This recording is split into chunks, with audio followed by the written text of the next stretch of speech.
Itu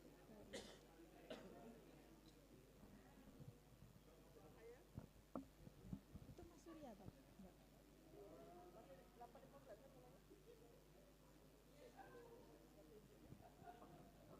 Gimana mulai?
Assalamualaikum warahmatullahi wabarakatuh. A very good morning to all of you honorable guests, distinguished speakers, ladies and gentlemen. Welcome to ICLIQE, the 7th International Conference on Learning, Innovation, and Quality Education. It is an honor for us to welcome all of you to Solo and to this conference. On behalf of the organizing committee, I am Suci Faniandari. We are very grateful to be blessed with health and also the opportunity that we are able to gather here to discuss various important issues in the global trends in education. Ladies and gentlemen, on this beautiful occasion, please allow me to greet the conference chair and also the invited speaker of ICLIQE 2023. We can give a round of applause, ladies and gentlemen, to the Honorable Rector of Universitas Sebelas Maret, who in this occasion is represented by the Vice Rector for Planning, Partnership, Business, and Information Affairs, Professor Irwan Trinugroho. Distinguished Dean of Faculty of Teacher Training and Education, Universitas Sebelas Maret, Dr. Mardiana. Vice Dean for Academic, Research and Student Affairs, Professor Slamet Subiantoro. Vice Dean for Human Research, Finance and Logistic Affairs, Dr. Dewi Kusumawardani. And Vice Dean for Planning, Partnership, Business and Information Affairs, Professor Trianto. And also the honorable our keynote speakers today, Dr. Praptono, the Secretary of Directorate General of Teachers and Education Personnel, Ministry of Education and Culture, Republic of Indonesia. Professor Dr. Mohmahzan Awang from Fakulti Pendidikan Universiti Kebangsaan Malaysia. Dr. Wahyudi, the Director of Simeo Simolek. Dr. Chris Sachai Samsaman, the Director of Simeo Regional Center for STEM Education, Thailand. Dr. Dominic Mayan from University of Surrey, United Kingdom. Also a warm greeting to our moderator for today's conference, Mrs. Ruli Hafida and Mr. Surya Agung Wijaya. We kindly also enjoy this conference as we are going to have a great discussion in this ICLIQE 2023, which is organized by the Faculty of Teacher Training and Education, Universitas Sebelas Maret. Ladies and gentlemen, taking the theme of innovative learning in the age of big data, the ICLIQE 2023 is aimed to be a forum to accommodate researchers, academics, government, and other stakeholders to share their perspective related to the educational trends seen from the perspective of Society 5.0. Today, in this UNS Tower, after 3 years of pandemic, we can gather here with more than 100 participants from the ABS-TPI. We can give a round of applause. Also, we have more than 300 participants who joined virtually in the Zoom meeting. That's why we are so happy, and it is an honor for us to welcome all of you to this discussion at ICLIQE 2023. We hope this conference to be fruitful and engaging to all of you. Ladies and gentlemen, to begin this agenda, I would like to ask all of you to rise as we are going to sing our national anthem, Indonesia Raya, led by the conductor. Ladies and gentlemen, please raise.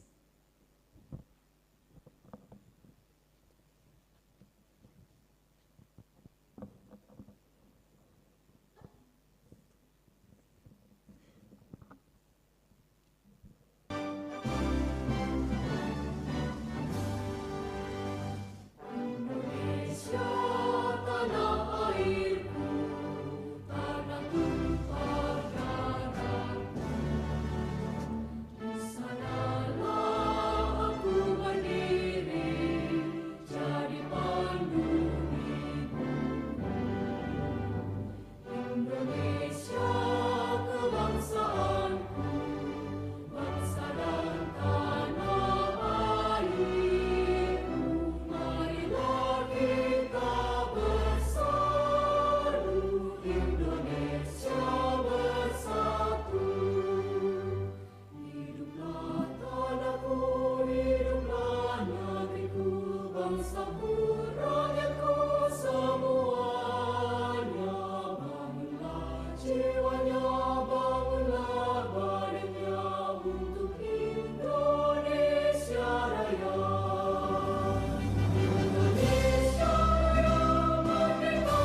Ladies and gentlemen, please be seated.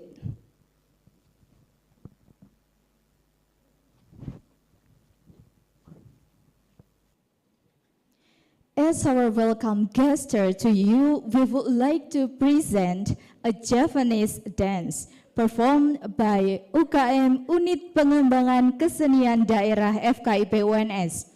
This is a dance to portray the Javanese warm hospitality and the rich culture of Central Java. Here is our welcome greeting, the classical dance of Gambyong Pareanom.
interactive entertainment. Please, once again, we give round of applause to UKM Unit Pengembangan Kesenian Daerah FKIP UNS. Honorable guests, distinguished speakers, ladies and gentlemen, the opening ceremony of ICLIQE 2023 is commenced by opening address by the committee chair. Please be invited to the podium, Dr. Eka Budi Santosa, to give the opening address.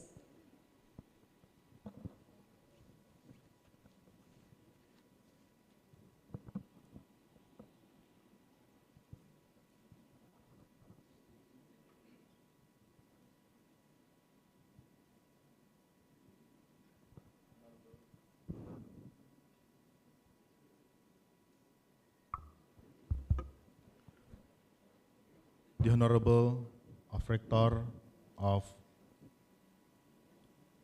Sebelas Maret University, Professor Dr. Jamal Wiwoho, the Dean of the Faculty of Teaching and Education,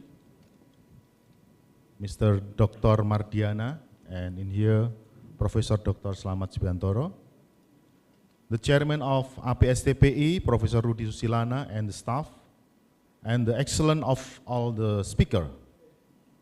The first, Dr. Praptono MED, from the Secretary to the Director General of Teacher and Education, staff at Ministry of Education and Culture Research and Technology. The second, Dr. Kritsatchai Somsaman, the Director of Siameo STEM ED. Dr. Wahyudi MPD, the Director of Siameo Siamolek, and Professor Dr. Muhammad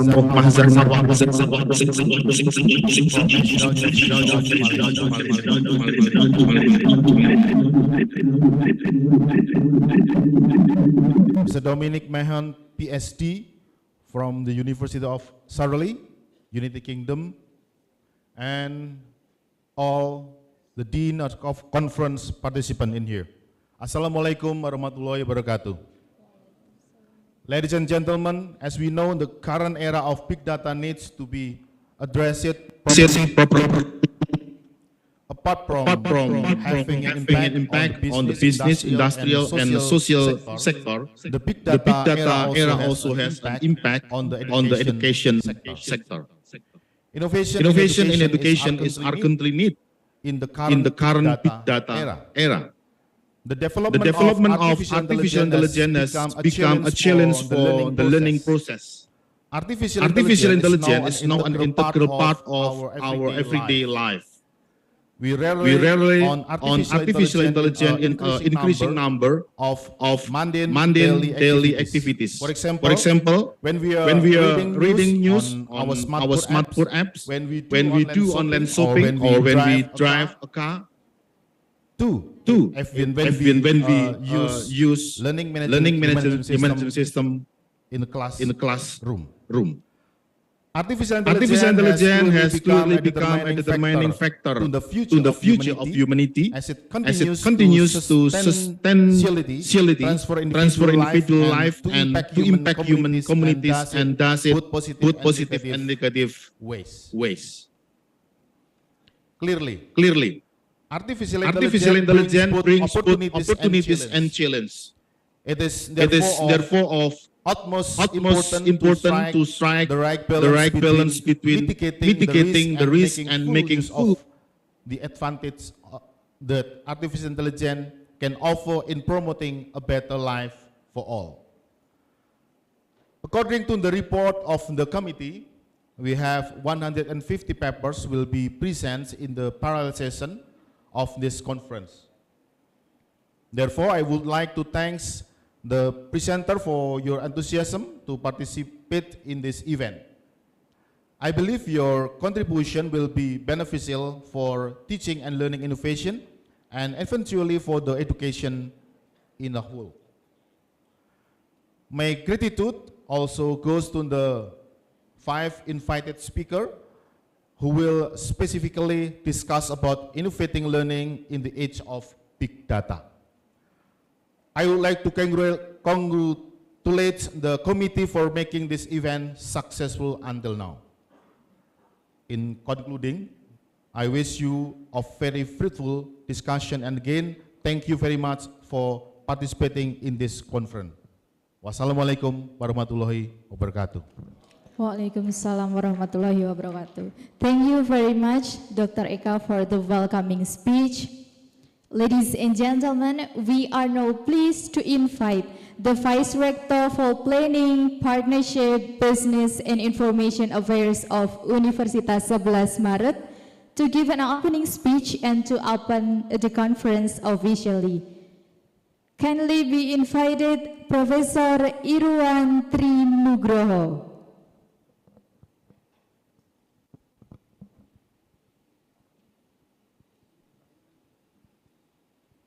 Can you hear me? Yes, Prof. Okay. So, Honorable all the speaker, Dr. Praptono, the Secretary of Director General from the Ministry of Education, Culture and Research, Dr. Wahyudi from the CIMEO, Professor Muhammad Masan from University Kebangsaan Malaysia, and Dr. Dominic Mahon from the University of Surrey in the UK, and Dr. Krisachay Somsanan from CIMEO, Dean and the Vice Dean of the Faculty of Teacher Training Education of this university, the chair of the conference, distinguished guests, committee participants, ladies and gentlemen. Assalamualaikum warahmatullahi wabarakatuh. Very good morning. My apologies, I wish to be at the UNS Tower today for this event, but unfortunately, due to another meeting that I have to attend, therefore I have to join virtually.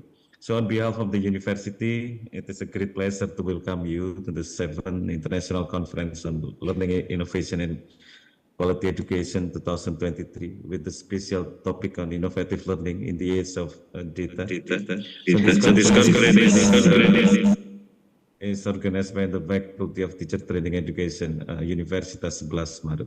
So excellencies, ladies and gentlemen, so the university basically really appreciates this conference, which is dedicated to providing a scientific forum to share and discuss perspective with respect to the educational trend and innovation.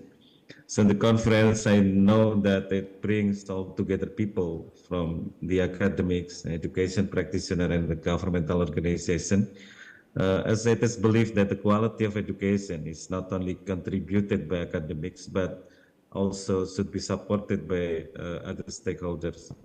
And I would also like to thank the presenter as well as the non-presenter participants for the enthusiasm to participate in this event. I believe your contribution will be beneficial for the development and the development in the teaching and learning innovation, and of course the education as a whole.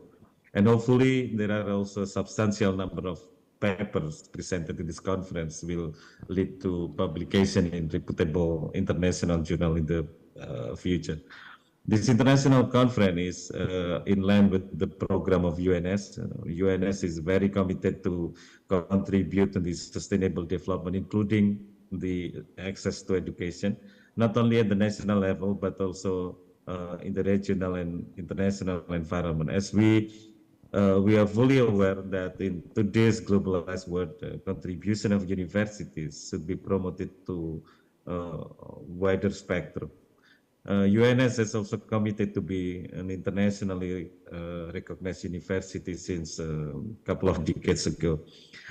In concluding, I wish you a very fruitful discussion, and again, thank you very much for participating in this conference, and hopefully for those who are coming to Solo, your visit to Solo would be beneficial. Thank you. Assalamualaikum warahmatullahi wabarakatuh. Waalaikumsalam warahmatullahi wabarakatuh. Thank you very much, Prof. Irwan, for the welcoming speech. Ladies and gentlemen, next on schedule, we will have a photo session. We will invite you to come forward. Dr. Mardiana, as Dean of Faculty of Teacher Training and Education, Professor Slamet Subiantoro, Dr. Dewi Kusuma Wardani, Professor Trianto, Dr. Praptono, Dr. Eka Budi Santosa, and also Mrs. Ruli Hafidah and Mr. Surya Agung Wijaya. Please, we will have a photo session.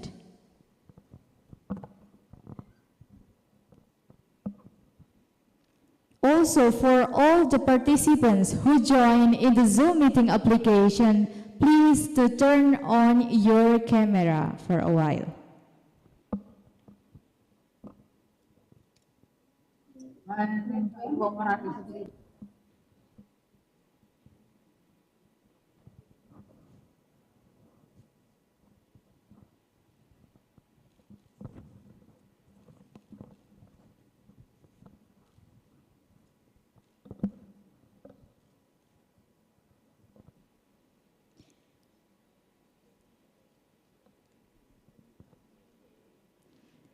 Thank you very much.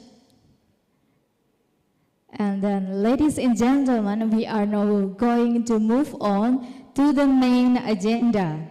We will begin the first session of the plenary lecture with Dr. Praptono and Professor Mahzan Awang. To make this session run smoothly, I would like to introduce you to our moderator. She has graduated from Universitas Sebelas Maret in 2007 and majored in linguistics. She has more than 10 years experience of teaching as a lecturer in the Early Childhood Education Department, Faculty of Teacher Training and Education.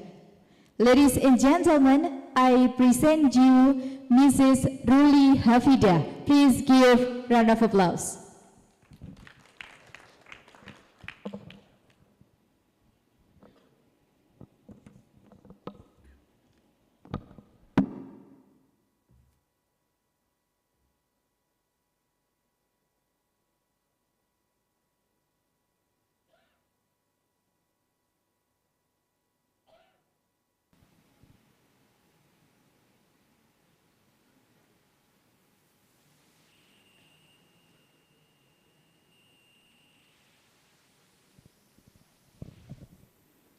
Okay.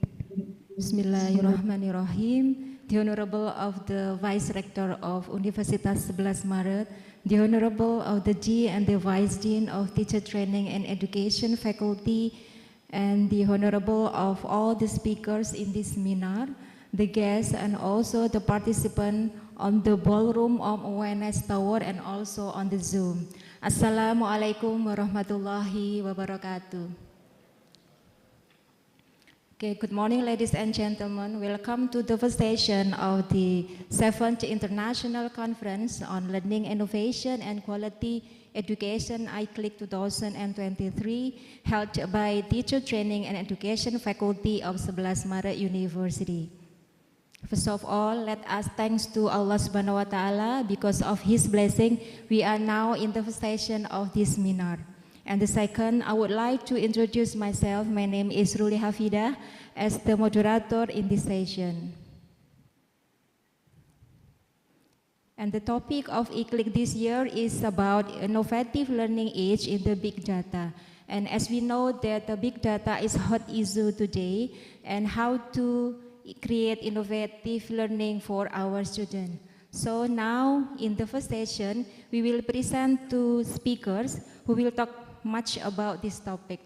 The first speaker here with us, there is Dr. Praptono, MED. He is the Director of School Headmaster, School Superintendent, and also Education Personnel, Ministry of Education, Culture, Research, and Technology, Republic of Indonesia. Please welcome to the stage Dr. Praptono. Monggo Bapak.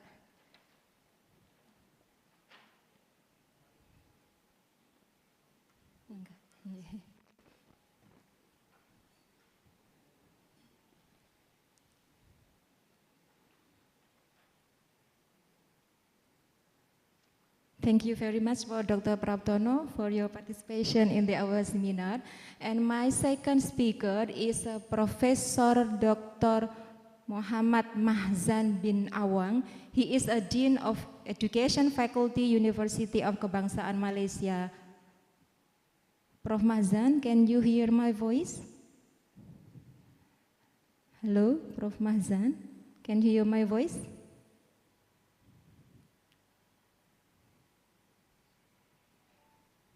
Okay, Assalamualaikum, Prof. Mahzan.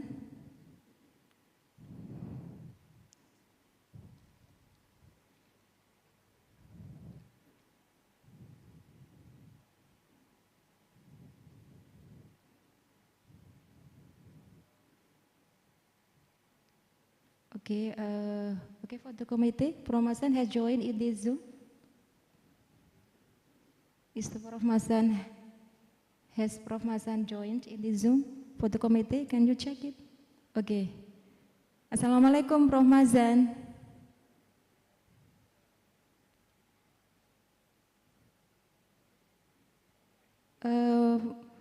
Sorry, Prof. Masan, I cannot hear your voice clearly. Maybe in position on mute.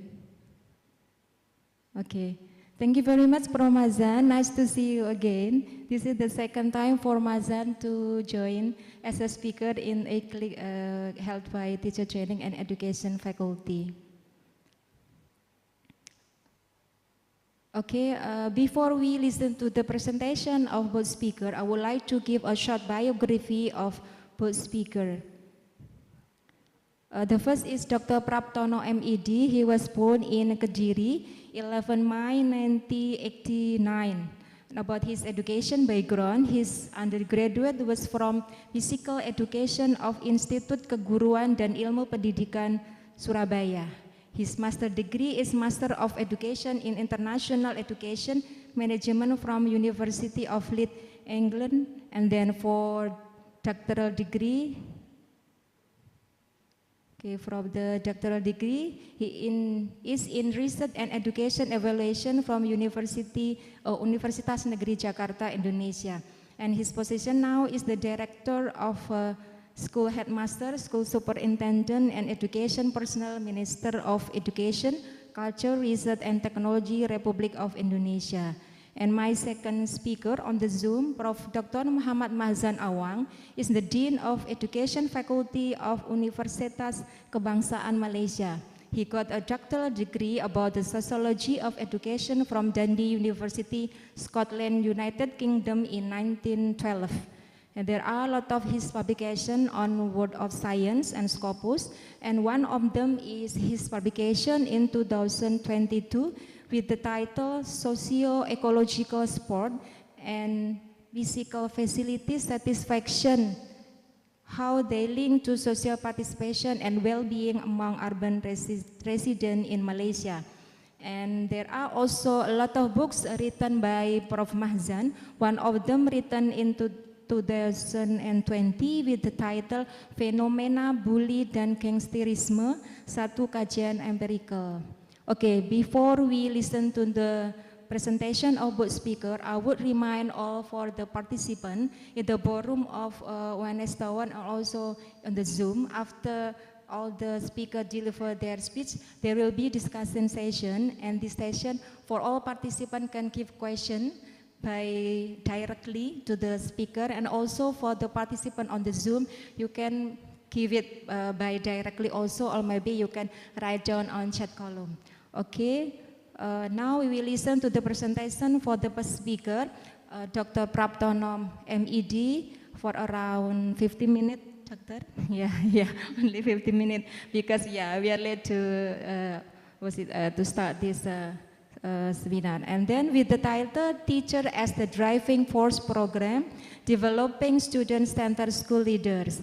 And Dr. Praptono, are you ready? Yeah, time is yours, yes.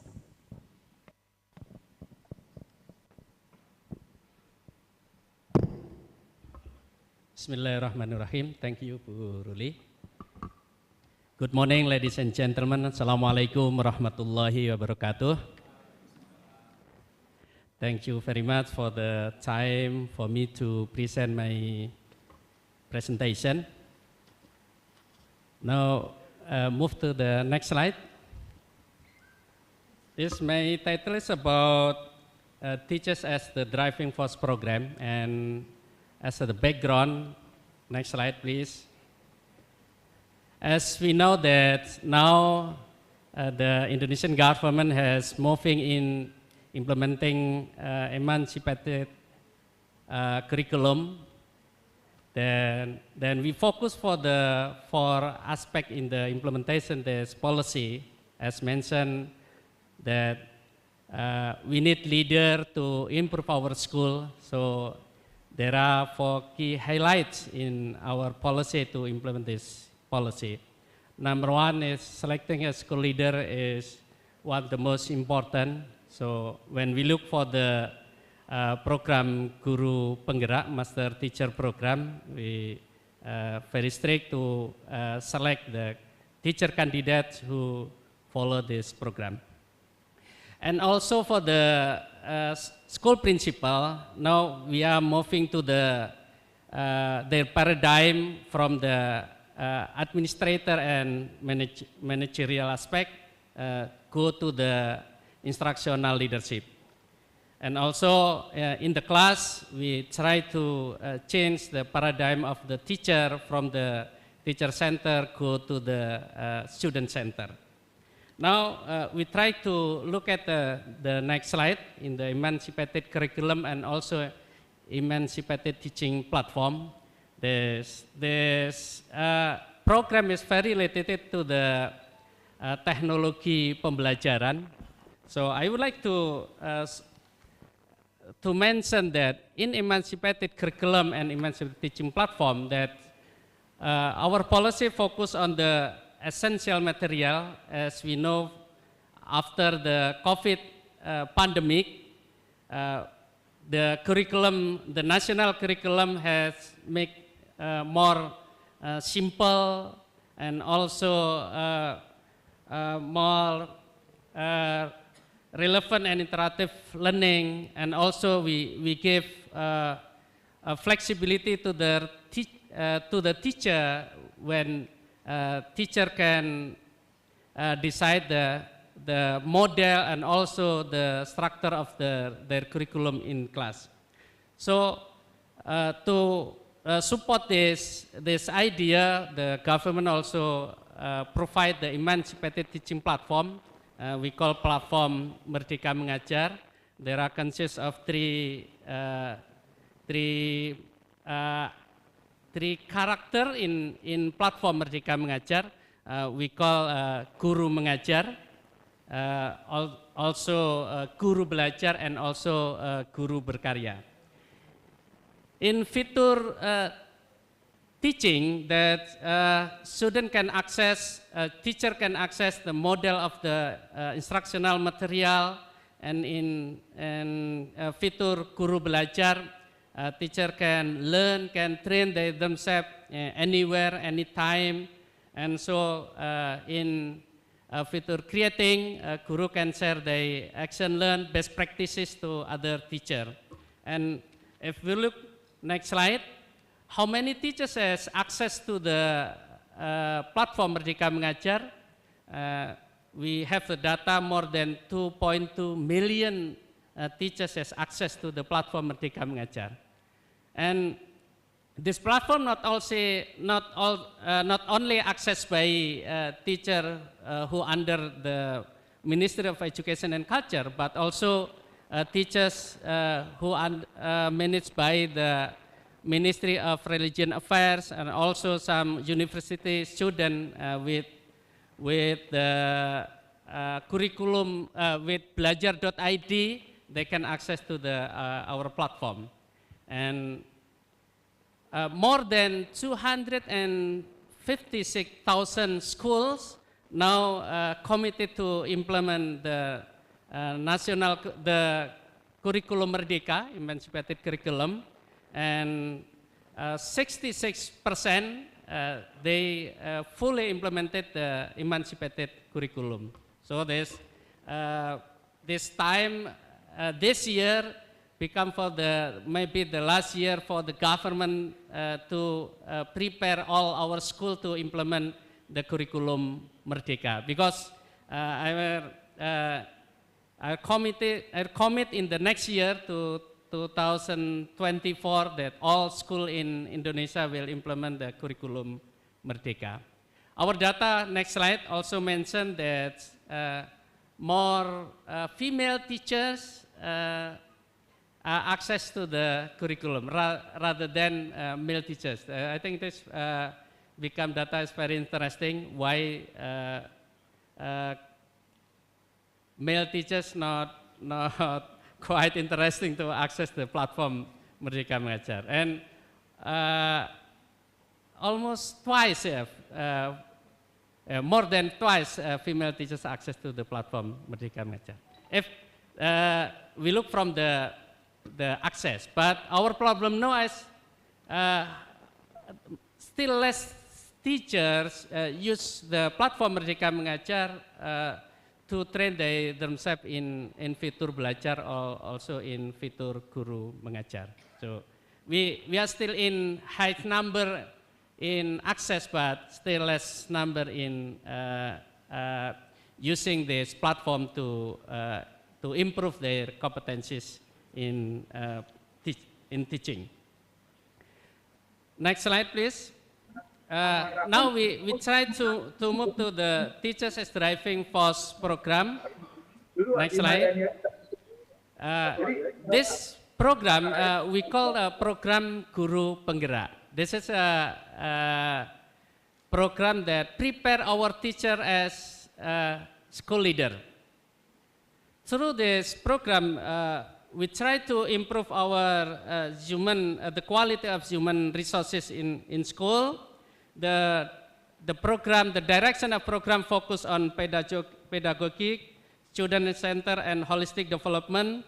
And the purpose of the program is prepare our teachers become school principal and also school supervisor.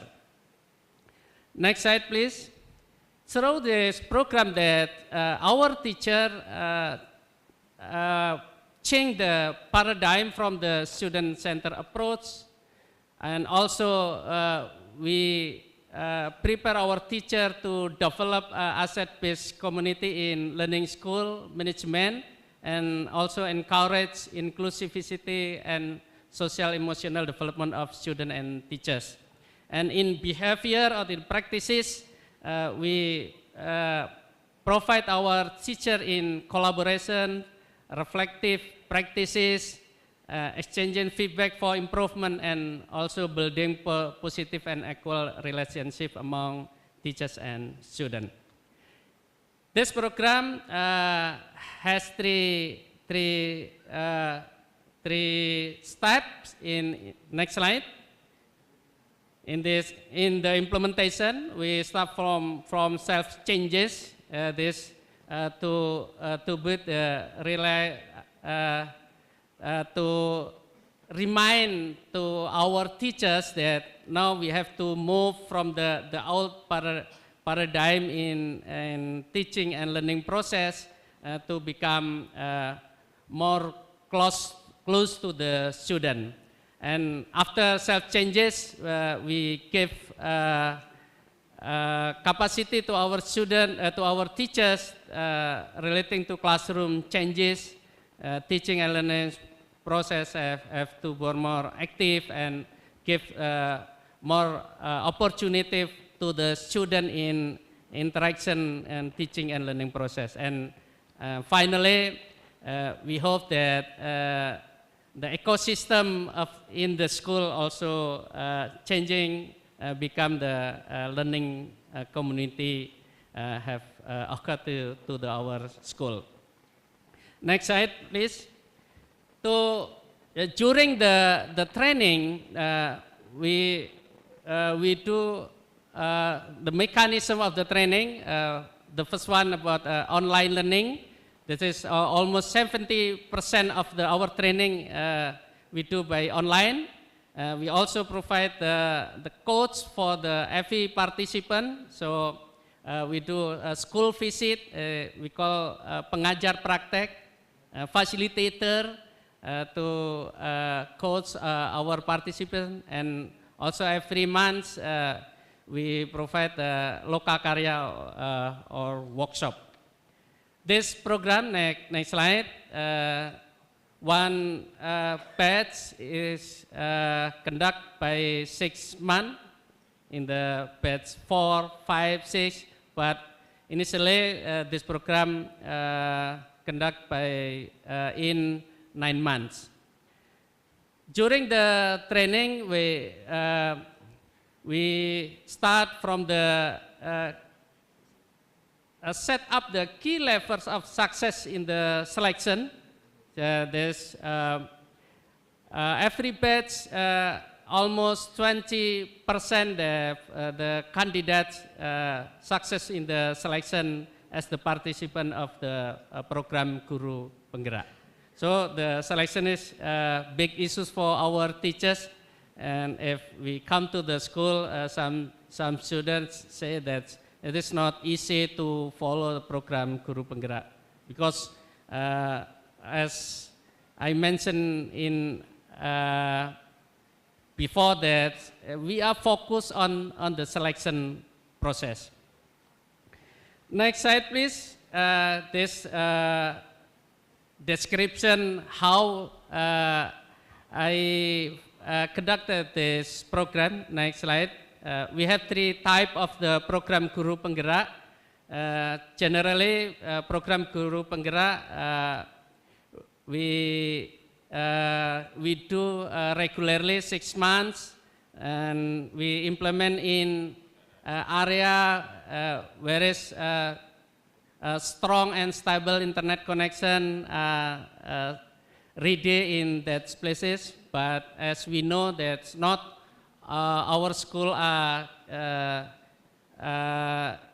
in good for the internet connection. So we also, for the school in remote area, we serve with program Guru Penggerak specifically, and we only put this program in 18 districts around Indonesia. And we have the program Guru Penggerak intensively. This program only for the district in Papua and Papua Barat. As we know that in that area we have a problem with safety because of the situation. So we do the program Guru Penggerak very specific. Not 6 months, but only 2.5 months, and also not online learning, but with offline. Our target for the next year, we have 400,000 Guru Penggerak, and by this time we achieve for about 100,000 Guru Penggerak. Next slide. As I mentioned before, that Guru Penggerak will be school principal or school supervisor, and by this time district governor, head district have appointed Guru Penggerak become a school principal, more than 5,000, and almost 100 Guru Penggerak have been appointed to be school supervisor. And the last my presentation, I would like to show that's what teachers say about the Guru Penggerak. This is very interesting statement. Like Pak Muhammad Takdir from Sulawesi Selatan, they say that now through this program, Pak Muhammad Takdir learned that every student has their own pace, needs, and background. So this relating to the program Kurikulum Merdeka. Next slide. This comment from Ibu Radia M. Nur from Aceh, that through this program, Ibu Radia said that I learned positive discipline theory and changes my approach to students to become more positive. And the last comment come from, next slide, this from Bone, Pak Andi Mapawia. There's appreciation from the teachers to our program. So I hope that Kurikulum Merdeka, kebijakan Merdeka Belajar, if we are consistent to implement this program in our education system, that we hope in the future transformation in teaching and learning process will be good for in our school. For the last time, is it still have time? Yes.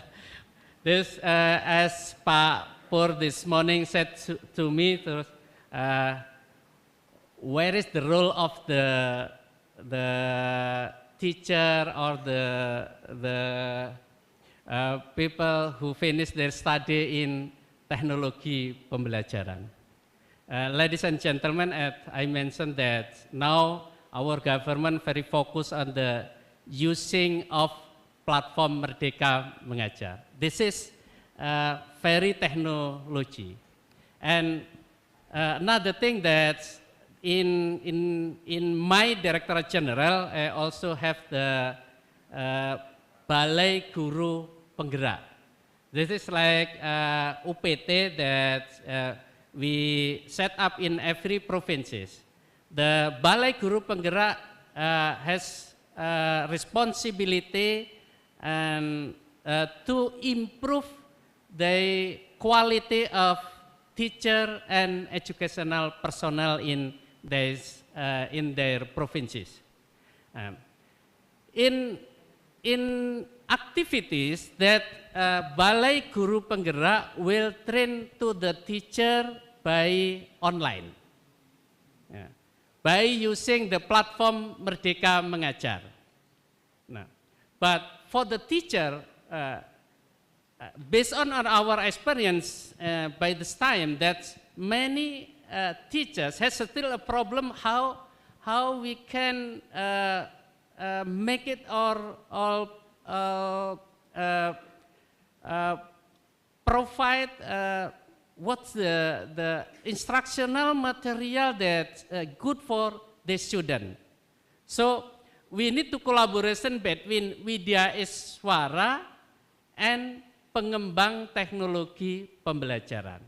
Widya Iswara instructor will focus on the training of the teacher by using of platform Merdeka Mengajar. But after the teacher follow or finish the training in daily activity, how can teacher get coaching or advocation for our services that they can make good in instructional material and also to the media of teaching. So this is the role that pengembangan teknologi pengembangan pembelajaran can in charge in this area. So actually in our policy that Balai Guru Penggerak needs experience, needs competencies of the alumni of teknologi pembelajaran. That's why now we are in process to prepare to provide the Widya Iswara on also jabatan fungsional pengembang teknologi pembelajaran. That's our presentation. Thank you very much, Bu Ruli. Thank you very much, ladies and gentlemen. Assalamualaikum warahmatullahi wabarakatuh. Waalaikumsalam warahmatullahi wabarakatuh. Thank you very much for Dr. Praptono who give material about the curriculum Merdeka and also about platform Merdeka Belajar. And it is very important for teacher, of course, in Indonesia to improve their competence to be a professional teacher. Okay, for the next speaker, Professor Dr. Muhammad Mahzan Awang on the Zoom. He will discuss or present about the title Innovative Learning in Digital Education Era, a Sociological Perspective. Okay, Prof. Mahzan, are you ready? Okay, your speech, Prof. Can you hear my voice? Yeah, yes. Bismillahirrahmanirrahim. Assalamualaikum warahmatullahi ta'ala wabarakatuh. Waalaikumsalam warahmatullahi wabarakatuh. A very good morning. Can you hear me? I mute one speaker and then open one speaker. Is it okay? Can you hear me? Yes, but it's enough. I'm so sorry, Prof. Mahzan. I'm happy listening to our speaker, our friend from Indonesia. I hope I can join you in Indonesia, but I just came back from Jakarta And then I've never been to this university. One day, inshallah, if time's okay, I'll be there. I'm sharing my slide for my presentation today. Where is the slide? Let me share my slide.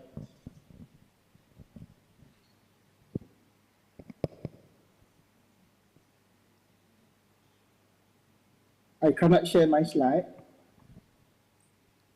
Please open the.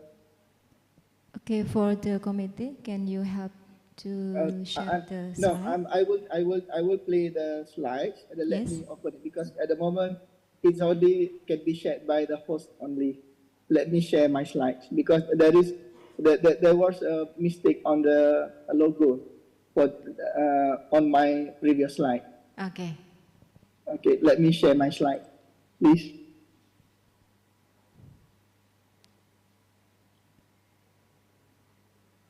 Okay, for the committee, can you help because there is a trouble with Prof. Mazan presentation?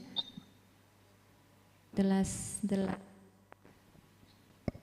material that I sent, because there is a revision about the name of the university.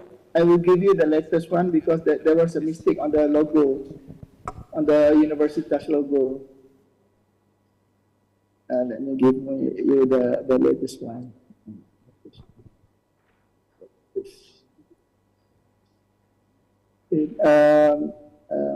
Sorry. Bu Ruli, can Yes. take it from I have sent to you the latest one. Okay, for the next slide, The latest please. one, latest. I just sent. You open it and then you can Okay. see the latest. Okay, we will run the slide, Prof. The next slide, Prof. It's okay? Okay, let me do. No, I think this is not the latest one. Okay, ladies and gentlemen, I'm going to talk about innovative learning in digital education era, a sociological perspective. My expertise is sociology of education. So go to next slide, please. There are several things that we need to discuss. This is the situation actually.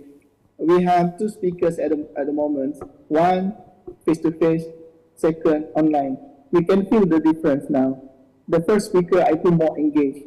But when I'm doing online, it's quite difficult for participants to engage. So that is the situation in the real life. In the real situation, we know that students are easier to get access to the online learning, but the feeling is totally different. All our friends in Indonesia also got different feeling. I'm here alone, and then expecting that we can get together. But what we have now is that I can see your face, but I cannot touch you. And then I don't know the situation there as well. You don't know my situation here. Indeed, I'm using the background. So the real situation now is not like what you see. You are seeing a very nice background, but I may stand in the not very good one. But this is the situation of online learning. But we cannot change the environment now because the environment is there. So what we need to do is to make sure that we can use the situation to make sure learning occurs effectively. So go to the next slide, please. So this is something that we found from the internet about innovative learning. Everybody knows innovative learning. We need to innovate. Before this, we talked more about creative and innovative. Creative is something that we have nothing, but we create something. That, let's say, the product, just like a pen. Before this, we have no pens to write. But because of the creativity, we create a pen. But now, we are creating something more than pen using digital. So that's innovative. The same thing goes to artificial intelligence at the moment. We are producing, or we are making the minds of the robots.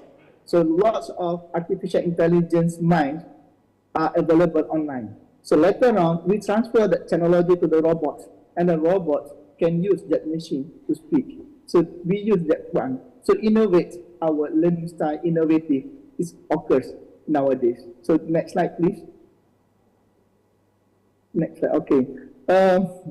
Why people learn? I love to look at two airports. Hopefully, all our friends in Indonesia often visit Malaysia. So one Surakarta, Jakarta Airport, and Malaysian airports. We learn lots by traveling. We learn lots. You go to Japan, you learn new things. You go to Holland, you learn new things. My friends studied in United Kingdom, also learn lots of things. I also did my PhD in the United Kingdom, but in the north area, which is Scotland. Got different environment, and I learned a lot from their cultures. When we go often abroad, often we can learn more than what we read. So by having exposure to new environments, people learn many things. And people learn for a variety of reasons, I state here. Some people, they learn because they want to get something. Some people, they learn because they need to improve their health. So some people, they learn because there is a need from the society to do that. So research shows that learning is an ongoing process. Now, we learn. I'm learning from the presentations today, and also I'm learning from communication. I also learn many things. So that's what people learn. So innovative comes to make sure that people are learning effectively. So go to next slide, please. So this is one of the sociological perspective. Learning is a social phenomenon that occurs within a larger social context. We look at when we go to Jakarta, we go to Bali, we go to Kuala Lumpur, we go to Ipoh, we go to many places in the world, we learn a lot. So social phenomenon occurs there, also becomes our teachers. Nowadays, we have the internet. The internet offers various options to do many things, positive things, negative things. There are so many platforms, there are so many environments that can make environment to make not only us, but our kids as well. They learn many things. So as I show, as you can see here, there are two schools in Malaysia, one St. Michael's Institution, Ipoh. When you come to Malaysia, you will see the British administration in Malaysia. Lots of buildings, the oldest buildings are built by British colonial. When I visit Indonesia, I can see that the Holland architectures and also Hinduism architectures, Buddhism architectures, and also the local wisdom infrastructures there. So by having the environment also, nature and nature, our perspective works. Like next slide, please. So this is a common what is social learning theory. Next slide, please. I'm not going to talk about social learning theory. So I just want to highlight that we know that conflict theory of learning. So views education as a way of reinforcing social inequalities and preserving the power of those who hold position of dominance in society. Sometimes learning occurs because we have conflict to resolve. Poor area, middle class area. We go to Jakarta, we can see different group of people, rich group, and then poor group, and then we got a lot of foreigners there, a busy city. But we go to different area, we go to Kalimantan, we go to our Borneo, that one less busy or not too busy if compared to Jakarta. So conflict occurs, or conflict happens, and learning occurs. Next slide, please. So also the social environment also we learn. I'm not going to talk about this. I want to talk about my research on this area. So this next slide, please. Next slide. Okay. No, next slide. The next. Okay. So we conducted a case study in Malaysia to look at the teachers' competences on digital education, to look at how teachers are they ready to carry out digital learning for school students. So, you see here, Sekolah Kebangsaan Sungai Global is the oldest school in Malaysia, the Malay school, the oldest Malay school in Malaysia, I think around 1800 during the colonial time. So we carry out a study using survey research design using iceberg model of competency and focusing on all these three components or three constructs only, knowledge, skills, and attitudes. So we carry out the study toward history education teachers only. We focus on history education teachers to look at their ability to carry out their teaching and learning using digital tools. So we administered questionnaires and analyzed descriptive and inferential statistics. So we cannot generalize in all, but this is to showcase all of you that how teachers face difficulties during in teaching and learning using digital technologies. So next slide, please. So findings highlight.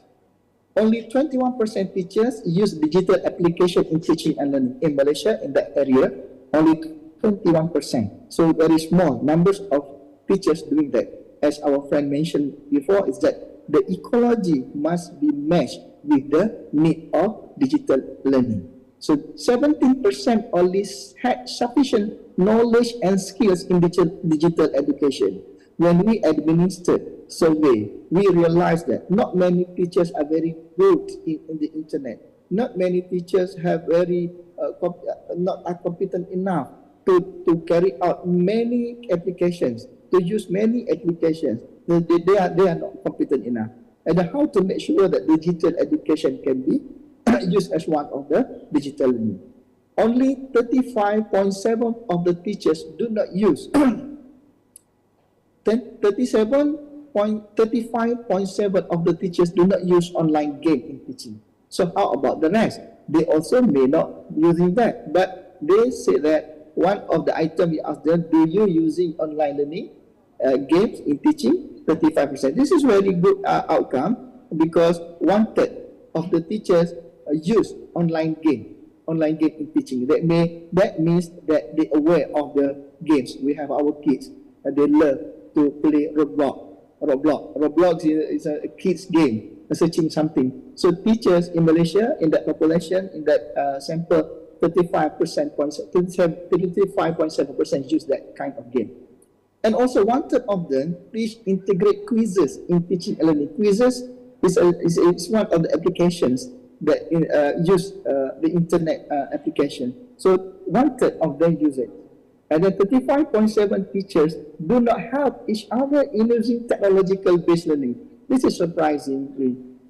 We in schools, teachers in school, they have friends, but they don't talk each other in terms of how to improve their technological-based teaching. So we need to make sure that the interaction between teachers support each other to carry out teaching and learning must be better, because we need to have that kind of support.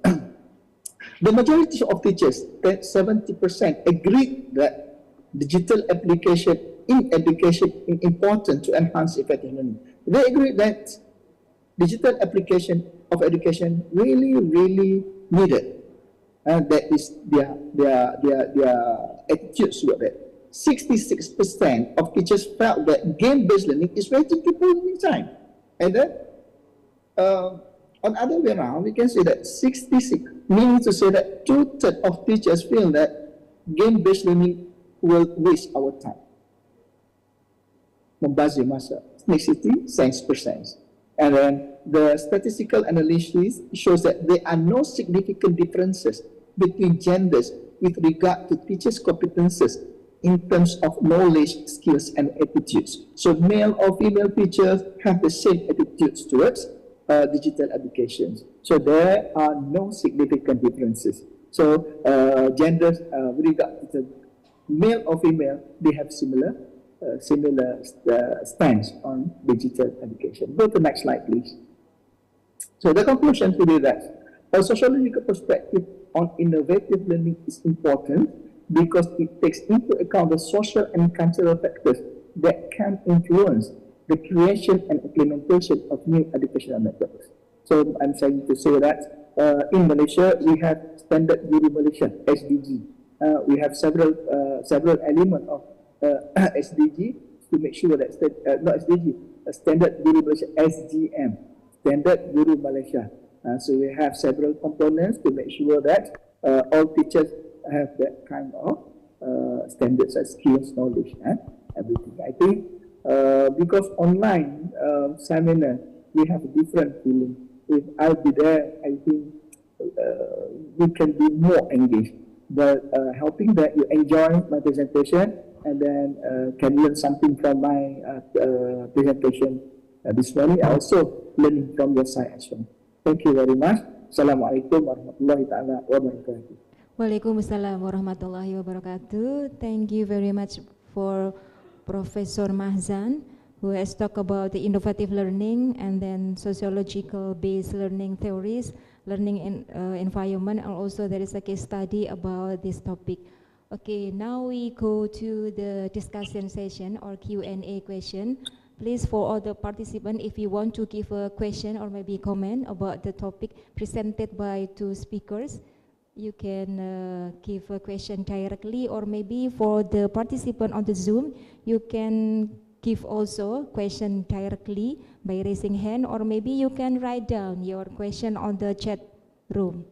Okay, monggo Bapak Ibu yang ada di ballroom UNS Tower, jika ada pertanyaan untuk Dr. Praptono atau mungkin untuk Prof. Mahzan, kami persilahkan.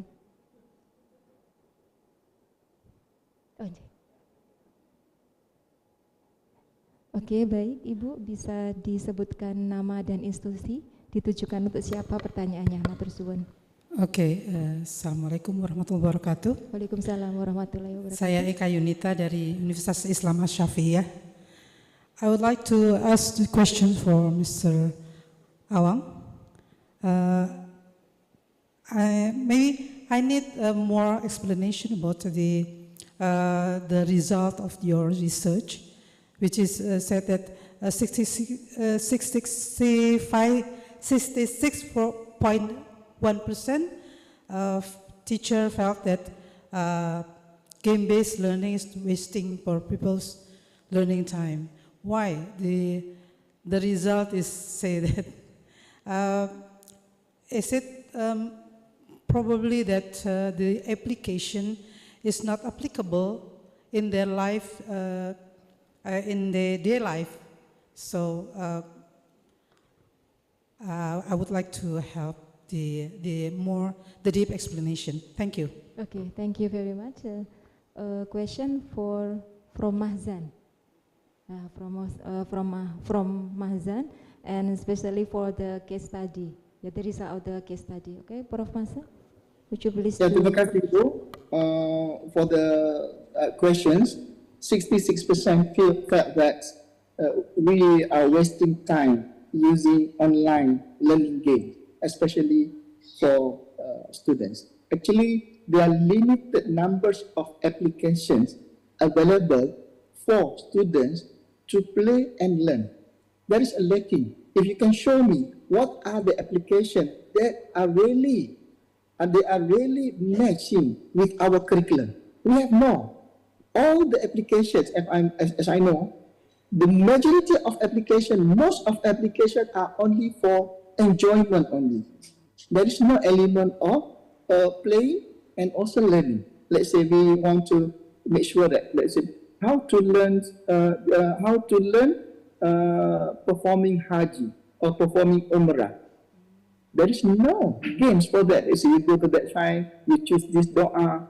There is no game. So that's why we feel that this is useless for students to learn. So I think for those who are expert in this area, I'm not the expert, but I'm hoping that Indonesia got lots of experts, create more applications so we can switch from they are using negative or wasting time application, use different games. So use game. In physical life, we also use game in classroom. Okay, murid-murid, anak-anak, okay, kita ada quiz ini hari, ini markahnya begini. So we can see the enjoyment situation during physical life. But now, also bu, bapak, semua ada anak, they play games, you don't know their games. I've also got kids at home, what are you doing? They are playing various games. And I myself feel, I need something. Please help me to propose my kid, anak-anak, use guna ini. Please, last time we criticized a cartoon, and then we also, okay, we need to have alternative. So we offer. So we create Upin and Ipin as an alternative. So Indonesia also got a characters. So we switch from Naruto, from the Japanese cartoon. So what we feel that it's not good for our kids. So we create one. So now it's time to create and publish more applications games, but integrate with the content. I think if we can do that, we are in the right place. Terima kasih Ibu for the questions. Okay, thank you, Prof. Masen. There is a feedback, Thank you, Pak Ibu? Wan. No, no feedback? No? Okay. For the other participant on the ballroom, there is other question? Maybe? No? Oh, yes. Mohon bantuannya untuk panitia. Ada Bapak di belakang. Oh, iya. Bismillahirrahmanirrahim. Assalamualaikum warahmatullahi wabarakatuh. Hello Malaysia. Waalaikumsalam warahmatullahi wabarakatuh. Terima kasih banyak-banyak Profesor Awang. My name is Hirmana from Jakarta. Of all your presentation, I've been intrigued with your conclusion, and being as a sociologist professor, can I have your question whether those 4 points of conclusions also involve the richness of your racial social context of Malaysia? Did you get my question, sir?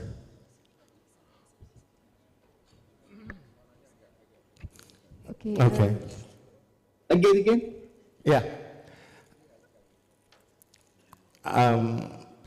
Studying 4 points of conclusions, your research conclusions, have those 4 been also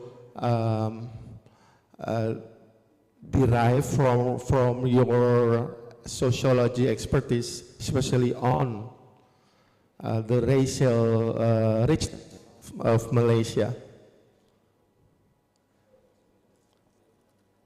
Those 4 conclusions are very powerful.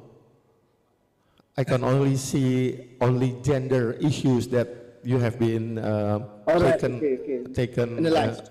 Thank you, sir. Terima kasih banyak-banyak. Okay, can you catch the point, Prof? Yes. Okay. Thanks for the questions. Number 1 is the analysis. I analyze only genders, male and female. My friend asked regarding the races or ethnics in Malaysia about there is not enough samples to make conclusion about is there any difference between ethnics, because the research, just a case study, only involved around 58 something history teachers. So we just test to look at their perspective on that. But if we get a bigger data, we can analyze the difference between teachers according to their backgrounds, teachers from abroad, teachers Malays, Chinese, Indians. So we can have several demographics. For my study, I just analyze only gender analysis only. And then also from the conclusions that mentioned before is that the sociological perspective, as a sociologist, the problem comes when environment problematic. So we believe that. So our interaction also will make a problem to the society if there is a problem between interaction. So sociological perspective, I'm using like helicopter view. You play helicopter, you duduk di atas, and then you see the ground. You see Jakarta, and then you see Kuala Lumpur, you see Bali. You can see the difference of movement. Jam 4 sampai jam 5, Jakarta packed with cars. But before 9 to 4, you can walk around because all the people in Jakarta stay in the building. So enjoy. So that is my learning. I learned when I visited. Once I went to Jakarta. I said, "Wow, who said Jakarta got more cars? Not many cars between 9 to 4 because people are in the building. But after 4, very, very difficult for you to move." So that is I learned from the environment. And also people in Jakarta, you can see different faces. That's why, oh, Jakarta is totally different with Bali. Jakarta totally different with Kalimantan, and also in Sumsel, totally different. But if you want to enjoy the life in Jakarta, 9 to 4, 4 is hopping. After 4, you get crazy. Don't go after 4 p.m. So Monday to Friday only. So I'm learning from that. So thank you, my friends from Jakarta and Indonesia. I wish I can go there visit Java, Central Java. Never been there. Hopefully one day, insyaAllah. Never been there. Terima kasih banyak-banyak. Okay, thank you, Prof. Mazan. And in this column chat, there is a chat column. There is a question from Ibu Yolanda Ruseptiana from Universitas Negeri Yogyakarta, and this question is for Prof. Mazan. And the question is how to develop innovative learning by considering the various characters of the student. As we know, innovative learning must be able to achieve learning objectives. And what is the learning assessment used for in innovative learning? Thank you. Thank you, Ibu from Universitas Negeri Yogyakarta. Yes. Nowadays, people love to learn what they want to learn. That is the problem.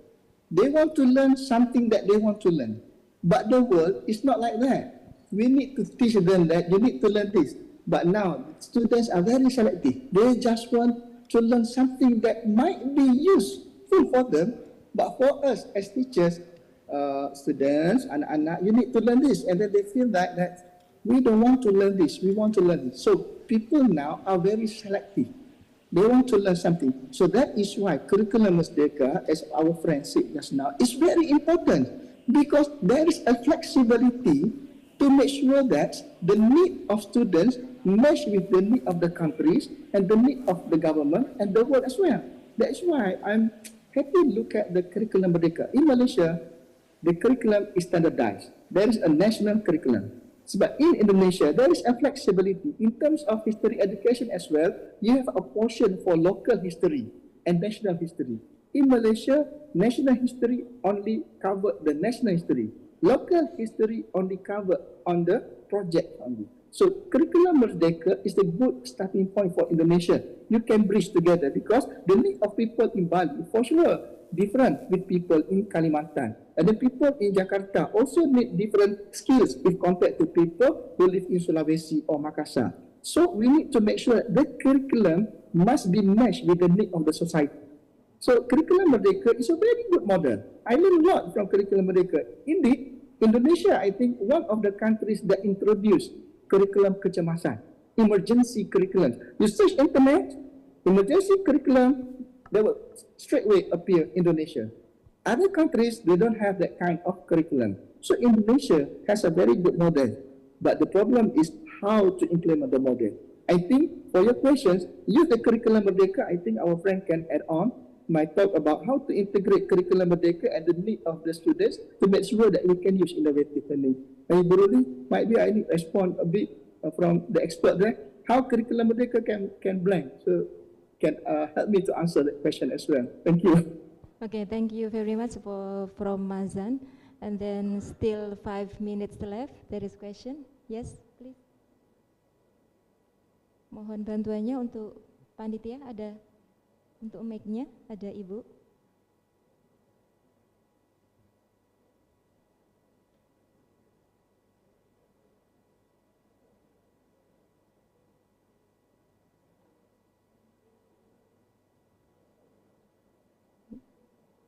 Oke, silahkan Ibu untuk menyebutkan. Assalamualaikum warahmatullahi wabarakatuh. Waalaikumsalam warahmatullahi wabarakatuh. First of all, I apologize if I consume a little bit more time to share this question to Mr. Praptono. I want to use this good opportunity to share some information to you, sir, about the needs, the school need and the teacher need in implementing Curriculum Merdeka. As you have explained that Curriculum Merdeka is very relevant to educational technology, I couldn't agree more. From our experience assisting school and teachers in IKM, we see how school and teachers need to analyze and adapt the curriculum and develop learning strategies. And this is the scope of technology, educational technology. So it will be very helpful and hopefully support the improvement of the quality of learning in school. If the school have educational technology graduated or learning technology developer functional position, PTP.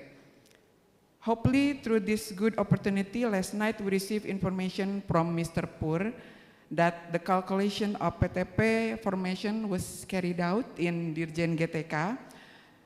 Hopefully this process can be completely as soon as possible according to the field needs, sir. And the second thing that I want to share, and perhaps you can strengthen this information, is in my opinion, in the Ministry of Education, graduated from educational technology not only can be observed as PTP, but also can be observed or can work as curriculum developers and evaluation developers. The institution, the supervisor agency is the curriculum center and the assessment center. I know this because I previously worked there. And hopefully this will also be a valuable information for all of us here to know that the opportunities for our graduated to be observed or work become wider. That's all from me, sir. I ask for your response regarding to the educational technology graduated, especially in school. Okay, thank you. Okay, thank you, Bu. Monggo, Bapak. Agak panjang ya penjelasannya tadi. Jawabannya mudah-mudahan tidak sepanjang itu, yeah. Pak. Jadi Bu Susan is of our team in developing of the curriculum Merdeka. So thank you very much for your attention to the educational technology graduated. As information that in the minister now we are proceeding in discussing or revising the peraturan menteri. It is about the linearity for the teachers in teaching. So this connected to the certification for the teacher. So I think that is information for me, especially in discussing about the linearity in the government rules. Thank you very much. And also for the other curriculum developers or evaluation developers. Thank you. Okay, thank you very much, Dr. Praptono. There is no feedback from Ibu? No? Okay, thank you. Okay, now it's 9:55, so it is the end of the first session of this seminar.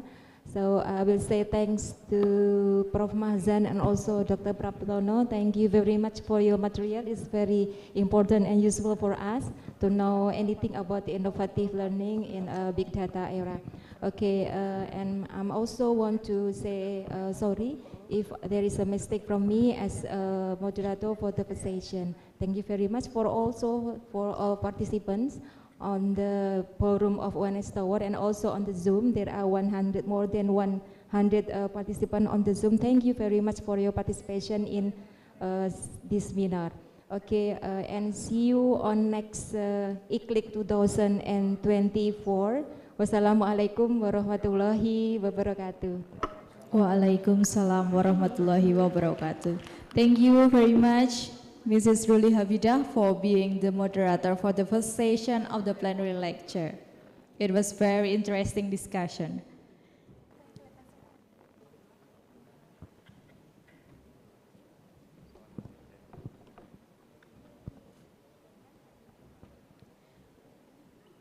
Thank you very much, Ibu. Ladies and gentlemen, we will now continue to the second session of the plenary lecture with Dr. Wahyudi, Dr. Krisacaya Samsaman, and Dr. Dominic Mayand. I would like to introduce you the moderator for the second session. He finished his master program at Universitas Sebelas Maret in 2022, supported by Lembaga Pengelola Dana Pendidikan LPDP Indonesia. After he graduated, he was officially recruited as a research assistant of Dr. Nur Arifah Rajati, an editorial board member of International Journal of Pedagogy and Teacher Education at UNS. Moreover, his current research areas are informal digital learning of English, computer-assisted language learning, and also language policy. Ladies and gentlemen, please welcome Mr. Surya Agung Wijaya. Please give applause.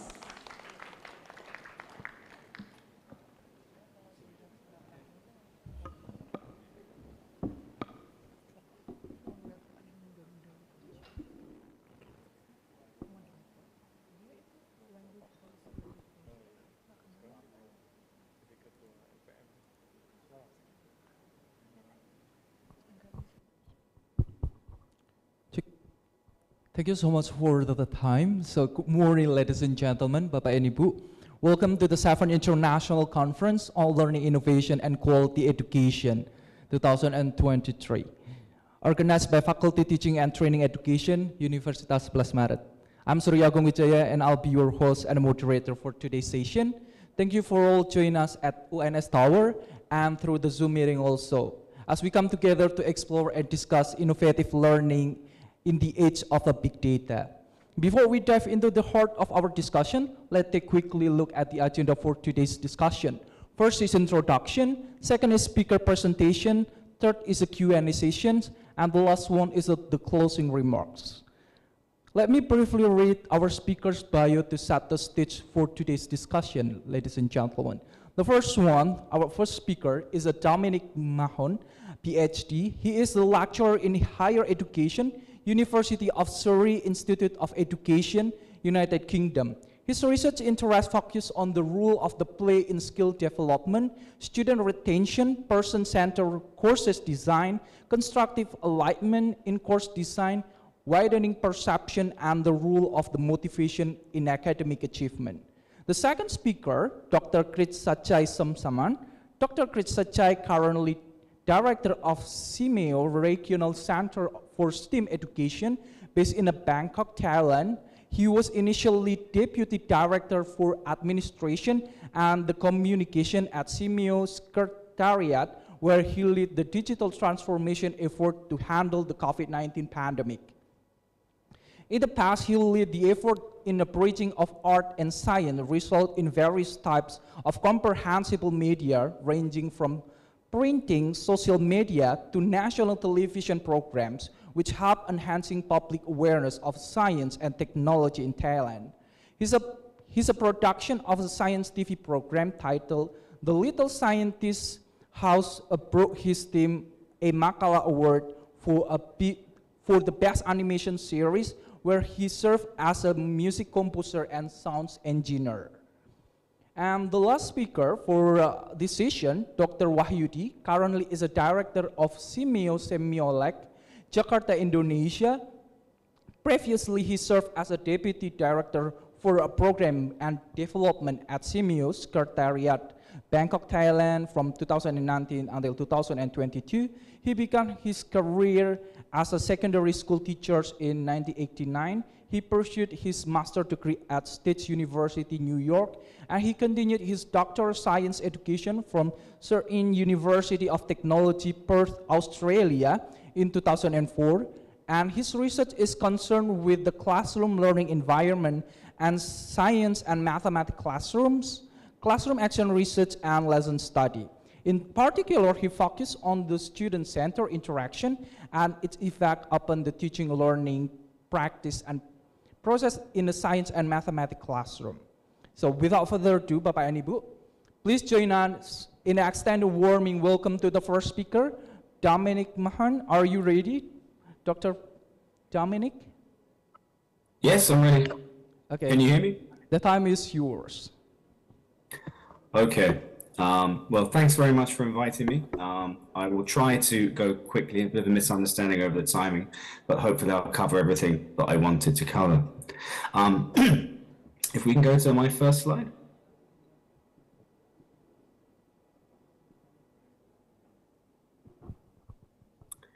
Is that up? I can't see. Dr. Dominic, would you share your own screen, or the committee will handle your screen? I can share my screen if you want, no problem.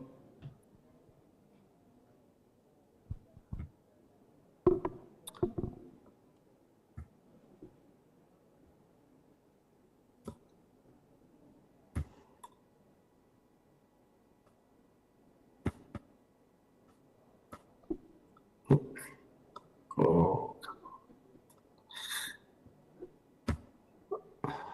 Okay, can you see my slides? Yes.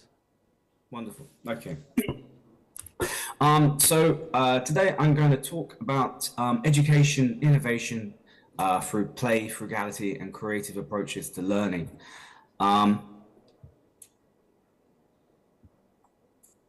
Here we are. So I'll start by looking briefly at some of the global challenges and the role of education in addressing those challenges. And I'll talk about the transformation of learning and teaching and the role of the teacher. I'll be looking, because I'm focused very much on skills, I'll be looking at how skills can be developed in educational context and broader context. And I'll give you some examples from a large UKRI funded project that I worked on with colleagues from Indonesia and Malaysia and Vietnam. And then be looking at what I'm doing currently, which is thinking about ways to assess skills in higher educational context, which is quite difficult, I think, anyway. So to begin with, the challenges facing the planet, I mean, quite obvious with the moment in Europe at the moment, we're going through all sorts of terrible weather conditions. So climate change is very obvious. We had the pandemic, food and water security, changing world of work. There are many, many challenges facing us internationally as a global community. These problems are not regional. And the UN, the United Nations, talks about these in the context of the Sustainable Development Goals, so goals that we have internationally to meet. And in education, the agenda for addressing these challenges is very strongly linked to skills development. WTO, the World Trade Organization, talks about 21st century skills. And the idea here is that we're looking at skills which are future-proof, transferable, or transversal. So we see education, or the point of education, in developing skills so that people are flexible, can react to situations, I mean, we talk about resilience, which is a complicated concept, but certainly in regard to the pandemic, it was demonstrated that when a global emergency hits, you need to have the skills and capabilities to change and adapt to situations.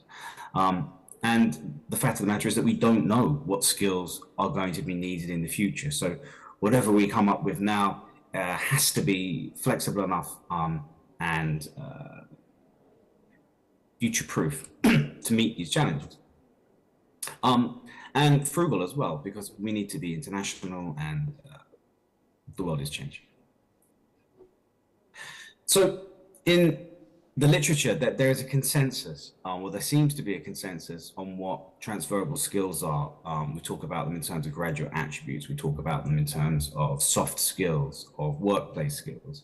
We talk about things like problem solving, communication skills, critical thinking. The issue, though, is if you unpack these, is that within the context of higher education in particular, but certainly within secondary education as well, different subjects develop skills differently. A very clear example is the difference of communication skills in the context of medicine and the difference in communication skills in the context of law. You think about a lawyer, when their goal of their communication, particularly in a court environment, is arguing with people, is drawing information out of a witness, whereas a doctor is perhaps bedside manner. So while we call these two things communication skills, what they look like and refine and how you develop them and the sorts of processes that go through to get there are very, very different. And so students, a lot of the issue coming out of our industry is that the students don't have the skills that we want them to have when they go into the workplace. And it seems to me that a lot of that is just a misalignment between the expectation of what these skills are and the skills that are needed in that particular workplace in relationship to the skills that have come out of the particular education program that students come to. So different subjects develop skills which are called the same thing in different ways, and the results are actually slightly different. Again, like, for example, is problem solving in the context of studying history, whereas problem solving in the context of studying engineering. They end up being very different. So thinking about what this looks like in a learning environment and what a good learning environment is, very briefly just talking about motivation. Self-determination theory is a theory of motivation. It's one that I particularly like. But it posits these two ways of thinking about motivation: intrinsic motivation and extrinsic motivation.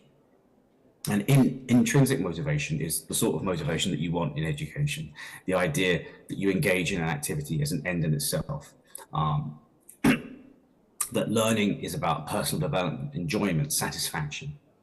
All of the literature suggests that intrinsic motivation has more positive results. And thinking about how you develop intrinsic motivation is creating a learning environment where learners have ownership of the learning process and mastery, a sense of being good at what they do. And that manifests in our life all the way through. We tend to be more likely to engage in activities that we feel that we're good at. So if you're good at tennis and you move to a new city and there's a tennis club, you're more likely to start playing tennis there. Whereas if you've never played tennis, it's very difficult to go along and be the worst person at a new thing. On the other side, is extrinsic motivation, which is much more built into the sort of traditional model of education, where education is seen as a means to an end. So perhaps it's about getting a qualification or getting a job. Why are you doing a degree? Because I want to get a better job. And the problem here is that the results of this are often quite negative. If you think about academic integrity, if people were intrinsically motivated to study, they wouldn't cheat. The only reason that you cheat is because you're interested in the end result rather than the process. And the way that we create extrinsic motivation is through the classic threat and reward, the carrot and stick, the image there, the idea that there is the threat of punishment or the reward of a qualification or a chocolate bar in a classroom or something like that. But the truth of the matter is that you can't make anybody learn something. In order for learning to happen, the learner has to want to learn. And so as teachers, we need to think about fostering intrinsic motivation, about negotiation of learning.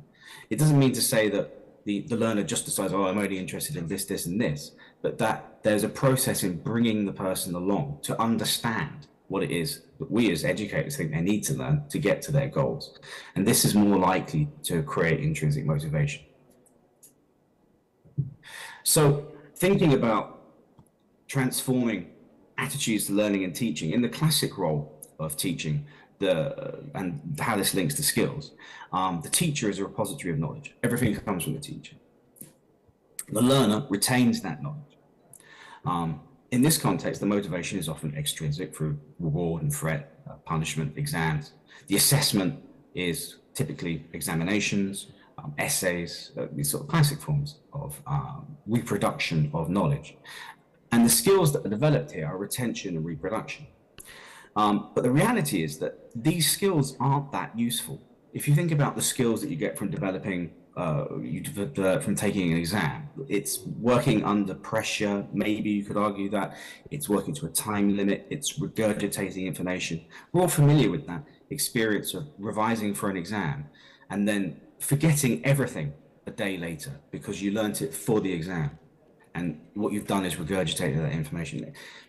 If I want a thing to remember stuff, I put it in a computer. I mean, no student in the world is going to be able to remember raw data as well as a computer or a memory disk. So these skills that are associated with classic assessment aren't really that useful. If we look at where I think we should be going with education anyway, it's like where the teacher isn't the repository of knowledge, but is the facilitator of learning. And the learner actually processes knowledge, uses, so takes ideas, takes theories, takes information, and then applies them in practical settings. Now, the motivation here can be more intrinsic because of this negotiation I talked about just now. But assessments have to be practical and fundamentally creative, in that and I don't mean creative in terms of we need to think up these wacky and new assessments, or but no, in terms of like creating something. So instead of reproducing something which is a result of a classic assessment, these new assessments need to involve the creation of something, that the students have to be involved in making a thing. And then through this, you can develop these much more transferable and interesting skills: problem solving, communication skills, critical thinking, especially if it's a team-based activity. There are all sorts of other problems associated with getting students to work in groups, but we can unpack that, and there are ways around it. This isn't to say that like subject expertise is irrelevant. That's not what I mean at all. What I'm saying is that what we're really interested in is the development of skills which are subject contextualized. So if you're a doctor or studying medicine, you're interested in developing the skills associated with being a doctor. If you're studying engineering, you're interested in developing the skills associated with being an engineer. So the teacher in that context isn't giving engineering knowledge, in inverted commas, it's developing engineering skills. So this change in thinking, I think, is what has to happen in all of our transformation of attitudes to learning and teaching. So thinking about the transformed teacher, then what does this look like? The new teacher is a facilitator of learning who develops content-specific skills, where content, which is still important, we still need content, but content is changing so quickly. And so the skill there is to teach people how to learn the content in their subject area, not to just give them that content. I think that content in engineering, in medicine, in any subject is like a snapshot of that moment in time. What we need to be doing is helping people to develop the ability to learn as they go within that subject area. And that makes these skills transferable and future-proof. So it isn't just about learning data, and it isn't just about learning to learn. It's about learning to learn within a context, learning to learn how to be a doctor, learning to learn how to be an engineer, learning to learn how to be a teacher, if that makes sense. So just summarizing very quickly, learning environments that are successful, I think, are learner-focused, embrace a human being's natural learning and talent. Children are brilliant at learning. They learn language, they learn how to eat, they learn how to walk. They're great as a creature, as an organism. We are brilliant at learning. We're not so good at teaching. So the characteristics of such successful learning environments then sort of harness that natural learning environment, which is to do with motivation. Children are strongly intrinsically motivated to learn language, to learn how to walk, to learn how to eat, to learn how to socialize. And so fostering that motivation through autonomy and through mastery is, in my opinion, the key to developing these environments, which would be transforming teaching and assessment. Now, hooking back to this idea of big data, which is one of the themes of this conference, is a really interesting thing. I mean, the first thing to say, I would say, is that it's already here. We already have big data in education. If you look at MOOCs, learning management systems, gamification, it's happened. AI, there's a big debate in the UK now about how AI will take over the role of teaching. And there are very many positives to this, the idea that you could have a perfectly differentiated learning experience. The reproduction of the Oxford tutorial, where the AI chatbot is the tutor and the student interacts with that. Which is, in terms of inclusivity and access, is a great idea. But there are all sorts of questions about privacy, quality, the pace of change. And fundamentally, for me anyway, I think the question is not, should we have AI in education? I think AI in education is happening. The question is, what do we want the role of AI in education to be? What is AI the transformed teacher? Can it be? And as we're developing it, can we make AI into the sort of teacher that I'm talking about, which facilitates learning as opposed to a repository of knowledge? Because if we don't do anything, or if we don't think about this properly, we'll just end up being that sort of classic repository model, I think. But I mean, I haven't got a crystal ball, so. Bringing it back to the research and the experience that I've actually had, how do you develop skills? And I think we know how to do this. The core for me is the combination of three elements: play, which isn't to say games, which is game design is play, but not necessarily playing a game. Frugality and co-creation. And when you do this right, I think everybody learns. So I'm hoping that I'll show from these examples. So I was part of a project called ACES, which was a large UK project designed to develop resilience through play. We were funded by the Global Challenges Research Fund, and we had partners in Vietnam, Malaysia, Indonesia, and the UK, in Coventry University, where I worked at the time. So the principles of ACES were based around community, play, frugality, and co-creation, where play was developing autonomy, fun, agency, curiosity, and experimentation. So those elements of motivation that I was talking about were ticked by play, because you have this fun element, you have this curiosity, you have this intrinsic motivation development through playful aspects. The frugality also enhanced creativity and sustainability, so hitting those practical elements. And then the co-creation gave joint ownership, which was the other element of motivation. So mastery and intrinsic motivation through engagement and play, and ownership through co-creation. So putting these things together, tick that motivation recipe. One of the results, or a major finding from our work, was a model of interaction of team-based cooperation and co-creation to solve problems, especially education-related problems. All of this material is available online at gamechangers.org. I strongly recommend you to have a look. It's, I suppose I would say, I think it's very interesting, and I think what we achieved is quite successful. This idea, this process of learning through co-creation, play, and iteration. So some examples. In Vietnam, in Hoa Binh, in the north of Vietnam, we worked with a school, a teacher training college, a school which was attached to the teacher training college, teachers, NGOs, the Hmong minority community there, to design a learning environment attached to the school. So co-creation, co-design happened with children. You can see in one of these pictures here where they were drawing their ideal playground, and then using recycled and sustainable materials, they designed and built a playground. And then the pedagogical element was designing activities which could be where the playground could be used, which allowed for play and game design in those activities. So we would one of the issues with teaching STEM, for example, is cost. Like, it's very expensive to set up a lab by computers. But this way of doing things allowed teachers to think about how they could use game design to teach STEM through the playground, whether that's biology, chemistry, physics. And so it was all about coming up with activities.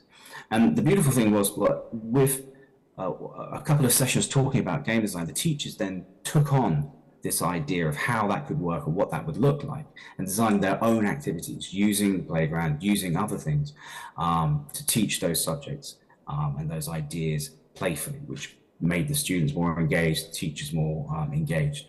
It was a very nice cycle of learning, which span on, as it were. Once we pushed the snowball down the hill, it gathered momentum. And that momentum took it to Malaysia, where we worked with a small coastal village where the issue was connected with the sustainability issue in particular, was connected with coastal erosion and fishing. And so it was about how can we work with the school to develop educational approaches which will talk about sustainability. And so colleagues from Vietnam who designed this protocol of interaction with children took the same protocol to Malaysia. They designed a playground, and hopefully, I haven't checked in on that for a while, that's being developed there as well. So an idea that started in Vietnam, taken over to Malaysia, snowballing, developing knowledge and ideas, how to develop a physical space to teach subjects, where the teachers have inputted, the students have inputted into it, the community. So there's ownership across the board, an awful lot of creativity and innovative pedagogy. In Indonesia, we did a similar thing in Surakarta, where we worked with local NGOs, and I'm sure that my colleague Fadli is here and probably talk to this to answer questions more than I can, to develop a learning space for local children. and to develop materials. You can see in the bottom picture there, materials that are branded with ACES, which were specifically designed to interact with, to work with children in that area. So this co-design of this community learning space involved the local people, children, teachers, NGOs, universities, coming together to solve the problem of education in the context of the pandemic, because this area was very deprived, and when education, the emergency curriculum happened and everything went online, if you didn't have access to online education, you didn't have education. So this was a way of mitigating that context. And this span into another set of problems, which I personally found very interesting. One of the elements was converting a building in that area into a sort of teaching area with teaching resources. And if you look at this picture here, you can see that the bottom shelves are empty. And the reason for this was that this area floods when it rains. And this wasn't a problem when there wasn't a school there, but now that there was a school there, they had a new problem. But because of the community had already been working, and a team was assembled, and a new project to elevate the building, to put a new story on top and solve that problem, was happening independently of anything that happened, anything to do with Coventry University. So a new team, new knowledge. So this is what I mean, what everyone learns. It wasn't just about the children learning, the community was learning to work together, empowered, the sense of the confidence in team construction and solving new problems. And through solving those problems, developing skills and developing education, which is really nice. So as I'm aware of time, rolling towards the end here, I would argue that right now, in terms of skills and the education skills, we have a pedagogy and a way of developing skills, which I think the ACES model has demonstrated, for me anyway, co-creation, play, and frugality. What we don't have is assessment. Skills assessment is not there. And this is problematic, because if you change the way that you teach, which is what is happening in the UK context, we are transforming our way of teaching and learning, we are transforming our pedagogy, but you don't change assessment, teaching and learning and students will always revert back to that retention model when approaching assessment. So if you have wonderful, innovative pedagogy, but then you have an exam at the end of it, it's still fostering those skills and the development of those skills as opposed to more creative skills, which is problematic. So how do you do it? And this is where my research is at the moment. So basically, I see it has to map to the practical reality of the subject. So if you're designing an assessment in engineering, it has to be an engineering assessment. If you're designing assessment in medicine, it has to be medicine assessment. And like I alluded to earlier on, it has to have some element of creativity. Something has to be creative, an intervention, a bridge. For example, at the University of Canterbury in New Zealand, they have an engineering project each year where they build a bridge across the river in Canterbury, which is very, very popular, very practical and developed skills. But it's just one example. So I think when designing these skills, these assessments, we can still incorporate co-creation, play, and frugal approaches because universities, schools have limited budgets and they need to work with employers and other stakeholders to understand the needs of those communities. So in assessment, I think this idea of co-design, working with different stakeholders to design assessments is key. So it's not about me as an expert saying your assessment should look like this. It's more the idea that how do we work together? How do we harness the skills from everyone to make everyone more, interested and engaged, so everyone learns, and we end up with some really good assessments of skills which actually align to our curriculum, which is a skills curriculum. So one thing, and where my research is taking me now, is this concept of design sprint, which is from Silicon Valley, from big tech, from Google, I think, where you create prototypes in teams. So I'm working with different subject areas at the University of Surrey, where so for example, I'm working with the engineering faculty, and we're going to be doing a design sprint where we will say, what are the needs of the students? What are the needs of the employers? And we'll have representation from industry as well coming in. What do you want out of students coming in? What are the problems with this assessment? What does an assessment look like? And in this one-day event, the goal is to create a prototype of a skills assessment in each subject.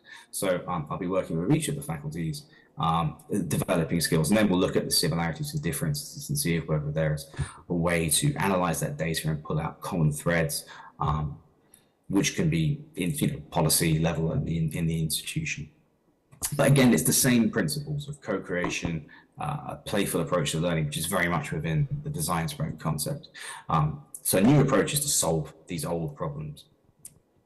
Dr. Dominic, probably we are running out of the time. Oh, if you yes, this is my last slide, okay, the conclusion. go So on. just to wrap up, and I know that I sort of raced through a lot of data here. Educational innovation is key to addressing global challenges. It's where we need to be. We need to have a more educated global population. I think that we have a recipe for innovation in pedagogy, but what we need to do is have an approach to assessment that works with these new pedagogical approaches. And I think that the key elements, the key ingredients in that recipe, play, frugality, and co-creation, are going to work with assessment in the same way that they work with pedagogy. At least I hope so, but I'm going to find out, and I will be reporting on that at some point next year. Thank you very much for listening. Thank you so much for your great presentation, Dr. Dominic. Ladies and gentlemen, Bapak and Ibu, we move on to the second speaker, Dr. Kritsachai Samsaman. Are you here? Yes, I'm here. Okay, thank you so much, Dr. Kritsachai. Now we move on to the Dr. Kritsachai. The spotlight is yours. Thank you so much, the moderator. Today I'll continue my talk after Dr. Dominic mentioned about the technological disruption on the artificial intelligence. So I'll discussing and transforming the way we learn using generative AI. Most of my talk will be a demonstration of how I use generative AI in helping students, helping teachers learn, develop themselves. So, let me introduce myself a little bit. I'm the director of CMO STEM Ed. With CMO, it's the intergovernmental organization, which covering 11 member countries. We try to coordinate the work of the Ministry of Education in 11 member countries. For me, it's for our center, we are focusing on STEM education. So my work usually allow me to travel to different countries in Southeast Asia. And every time that I meet with other people in different countries, we have some kind of discussion about our own country and the connection between our countries. So mostly the first thing that link us together, it's what you learn about Thailand, the first thing. So when I asked about this question, they usually mention about traveling, about beautiful thing in Thailand. And one more interesting thing, it's, it is one superstar in Thailand, which is recognized and mentioned every time that I go to Indonesia or I go to Philippines. And that person, can you guess who that person is? Who is the most famous superstar in Thailand that's very famous in the Southeast Asian country? Well, everyone say that they know Mario Maurer. So I was wondering, I'm not the fan of the superstar. I'm not watching of the many of the televisions or movies. So I need to go back to a search engine to see who Mario is. So let me share my screen.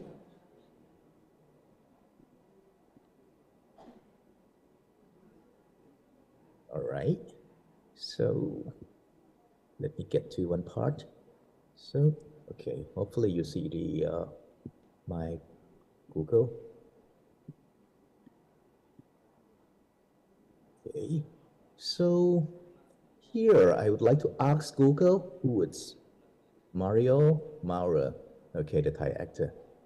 So what Google showed me, the result of Google, it's the information about Mario, but typically Google will provide me with link to the information of Mario Maurer. So I need to click the link and read the information in all of this link and try to summarize who Mario Maurer is and how important what kind of movie that did he play, from reading all the issue in the Google. And Google actually provides some information that the Google grabs from the information that's available on the internet and provide a short summary here. That's the way that Google search engine find out about information.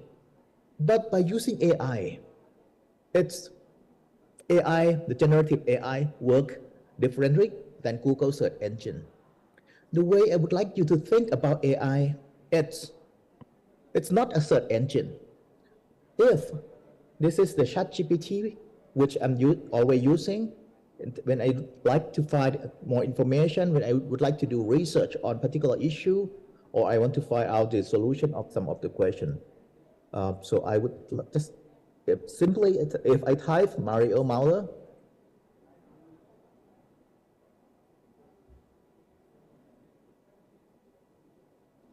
okay, here it's what the generative AI show me the result of Mario Maurer. It say that Mario Maurer is a Thai actor, and then and he became famous through the movie Love of Siam, and also after the success of Love and Siam, there also the other movie, A Little Thing Called Love.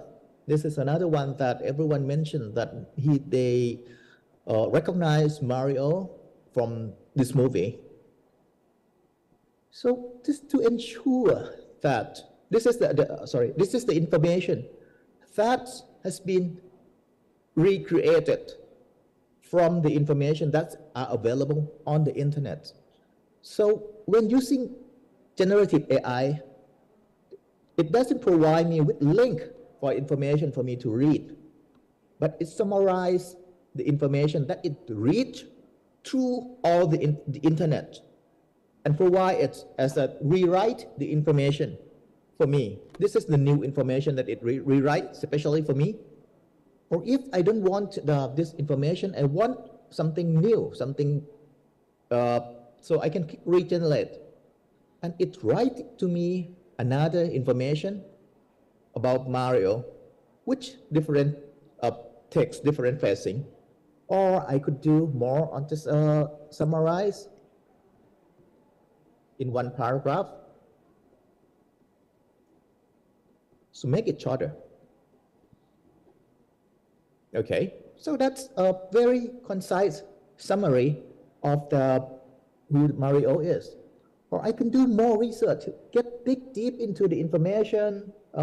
First of all, let me ensure who is the most popular superstar in Indonesia.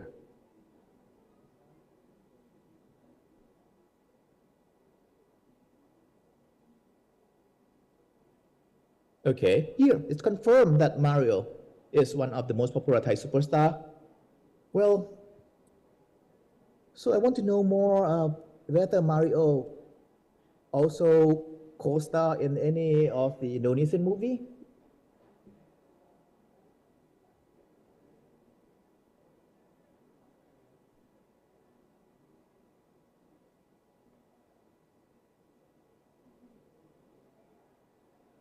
Okay, and the AI, according to the information that ChatGPT is available since September 2021, Mario has not been in any of Indonesia movie or drama. So I'll ask further, is there any movie or drama Mario play, Mario star outside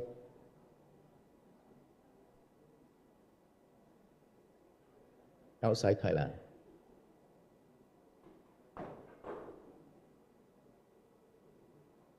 Okay, so it show me that the Mario also play the lead male alongside Filipino actress in Philippines. So all the information I can ask ChatGPT in a simple sentence, and ChatGPT would find out the information from the collection of their data and write those information to me.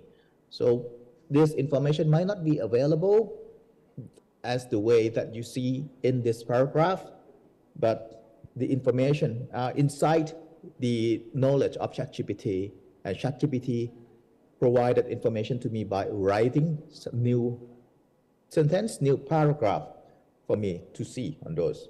So this is one way that you can interact with AI in doing any research, doing something that you would like to know more, dig deep for the information. It's unlike search engine that you need to read all the information. But this way, the AI is already read all those information available, and you can ask particular question. So what I usually do is sometimes I just throw in some PDF file, some paper through the AI, so the AI can read all those paper and summarize me, give me abstract, give me executive summary on those. So it's very convenient way for me to start looking on the information and to start discussing something with the AI. So, well, the other thing that AI could be able to help, so let's try something else which maybe are relevant to your work. So let's say, let the AI develop a lesson plan for an education technology class for grade 12 student.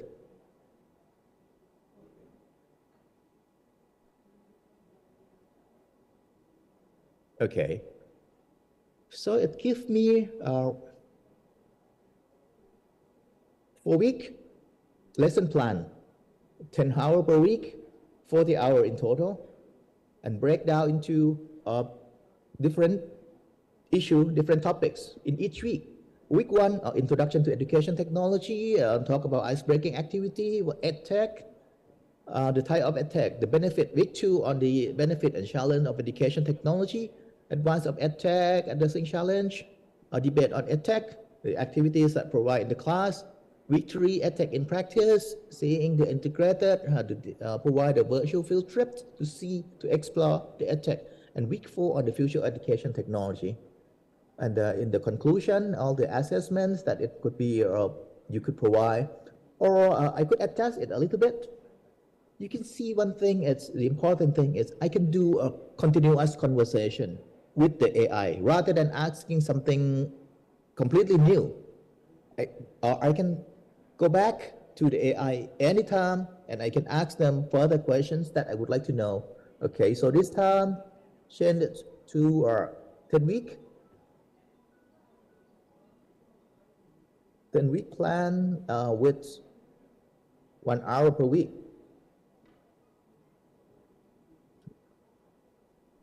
Okay, so now it's come up with a plan for 10 weeks, for 10 hours in total.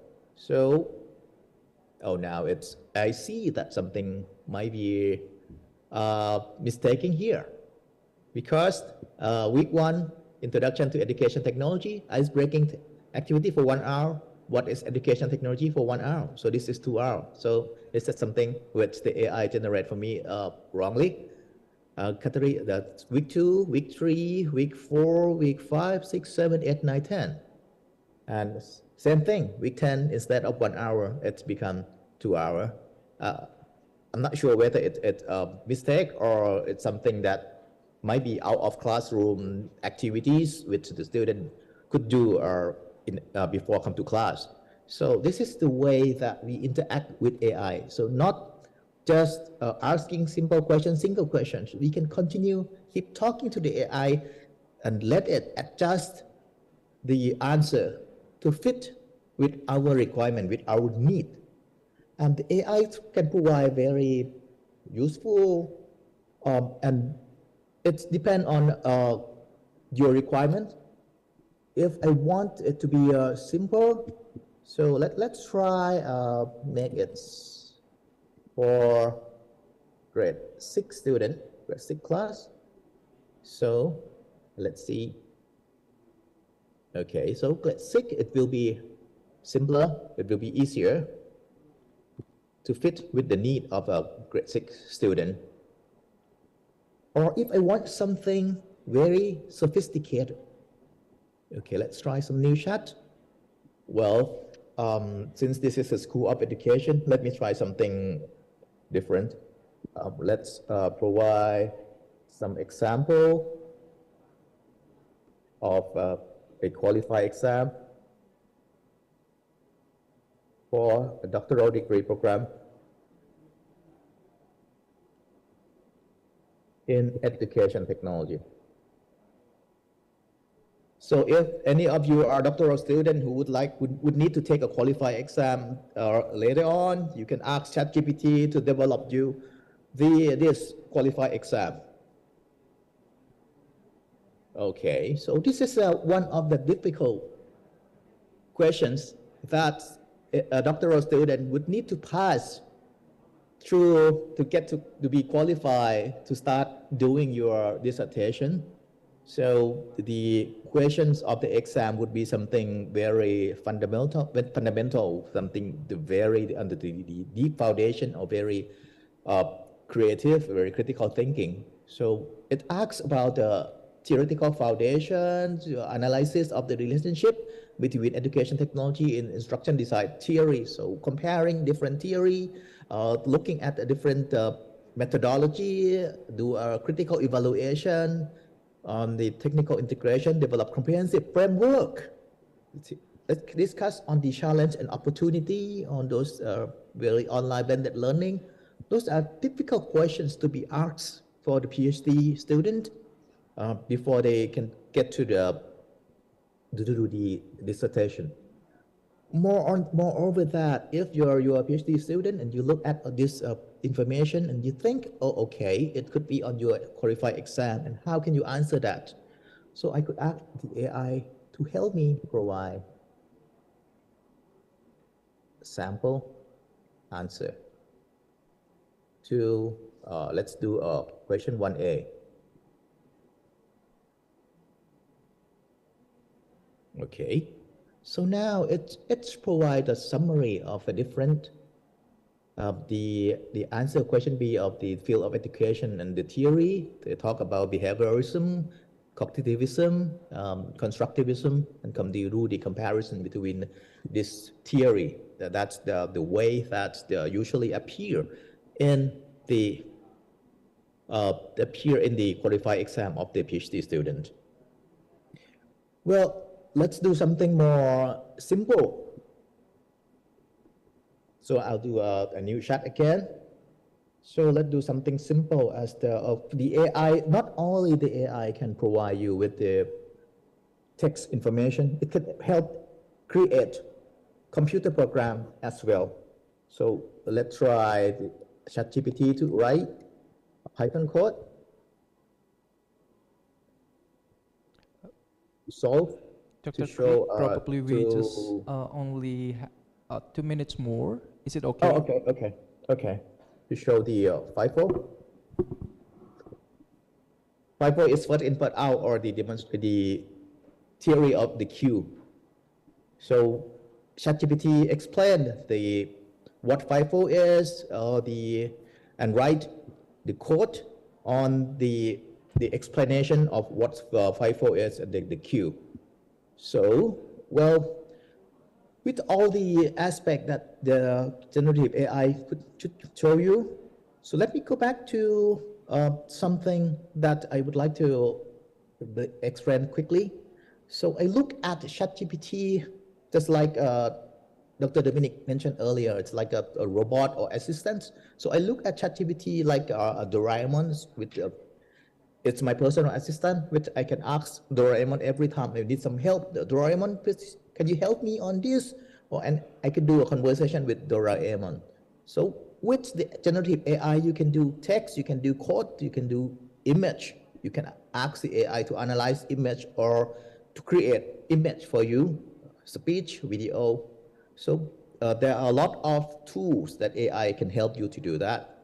So there is a paper that I wrote on the toolkits for students and educators for using ChatGPT.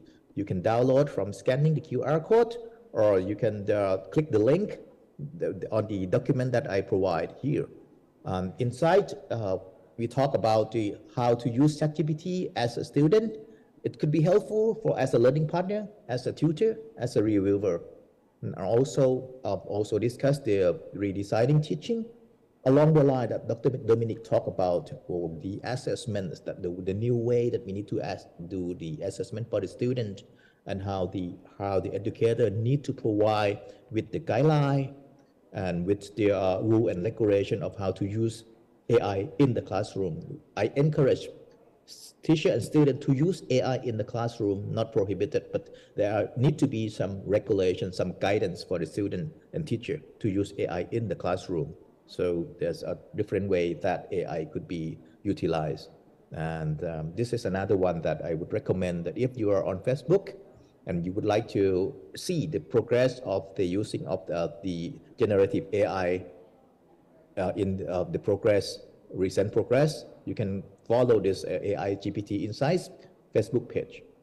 Okay, and that's the end of my presentation, and I would love to, if you have any more question at the Q&A session, I will be there to answer the questions that you might have. So thank you so much. Thank you so much, Dr. Kritsachai. So we move on, ladies and gentlemen, to the next speaker, the last speaker on this second session. Dr. Wahyudi, are you here? Dr. Wahyudi? Yes, Mas Surya, I'm here. Yeah. But apologies for any difficulties that we might have. Okay. Okay, so are you, you want to meet the present now?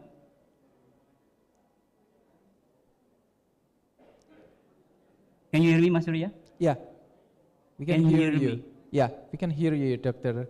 Wahyudi. You can go on. Okay. So thank you very much, ladies and gentlemen. I'm so sorry for this situation, because now I'm at airport with the limited connections and maybe not so clear my voices. And to be honest, actually my presentation should be, prior the presentation of Dr. Mohan and Dr. Kritsachai. But anyway, Mas Surya, you might find the video later on, because somehow it will be frames the presentation of Dr. Mohan and Dr. Kritsachai. Okay. Bapak Ibu sekalian, ladies and gentlemen, so it is a great pleasure for me for being part of this prestigious events hosted by Faculty of Teacher Training and Education, UINS, part of our active and big collaborator with CMOLEX. Okay. So listening to the presentation of Professor Mohan is very detailed about the technical innovation that we can have, and also very detailed action of Dr. Kritsachai, someone from SIMUSTEM Eds. For me, it is about provide the backgrounds, the frameworks. How can we create innovations within this big data era? Yeah. So to be honest, I personally also very and the top fan of using AI. So back last month, I mean, just before the ChatGPT being launched, so I talked to my staff, because normally when our secretary prepare for the, say, remark whatsoever, it will take at least 1 week. But by introducing the ChatGPT, sharing with them, so voila, as Dr. Kritsachai someone showed to us, how easily we can navigate, how easily we can use the text into our daily life, especially in our educations. Mas Surya, could you please just play the video? The committee, could you help me to play the video?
Thank you very much.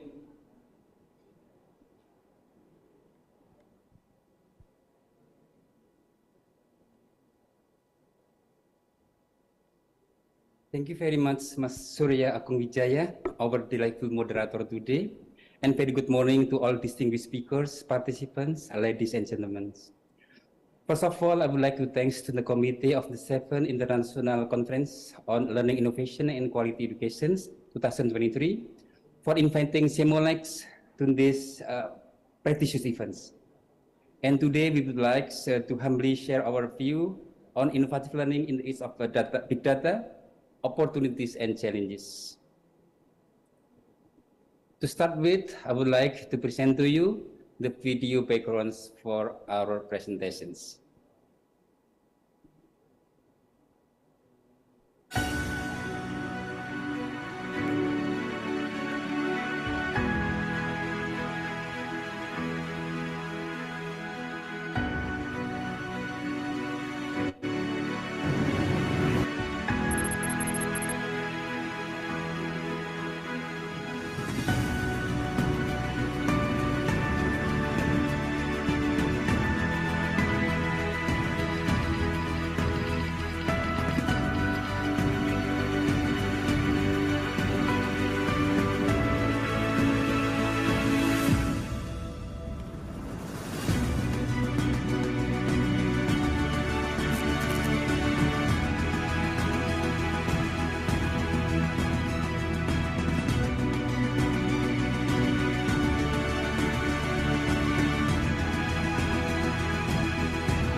Thank you very much for watching my video.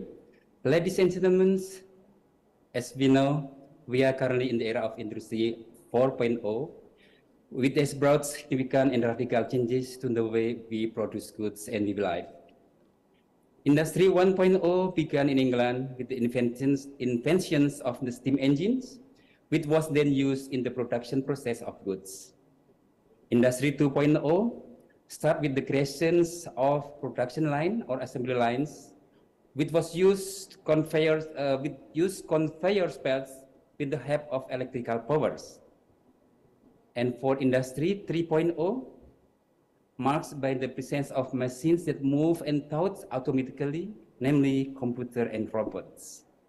And for Industry 4.0 that we are living now, it is a combination of advancements in artificial intelligence, robotic, IoT, 3D printing, genetic engineering, quantum computing, and other technologies.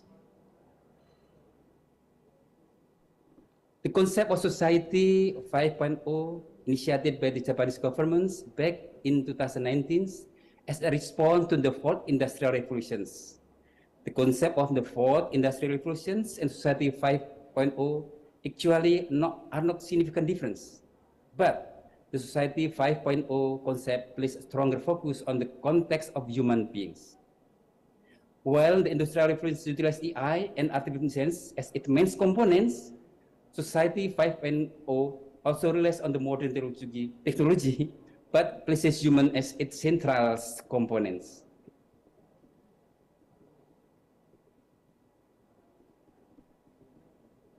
Here is the technology in education's timelines. Back to 2014, the work of Jesky. So, ladies and gentlemen, early days, education television, computer instruction systems, and personal computers were introduced. This is the mark of education 1.0. And then we have online learning, virtual worlds, mobile devices, cloud computing, and big data, which were used in education started in 90s. From 2010 and to present, AR, VR, AR, and other advanced technology in educations were being used massively. And how about now and the futures?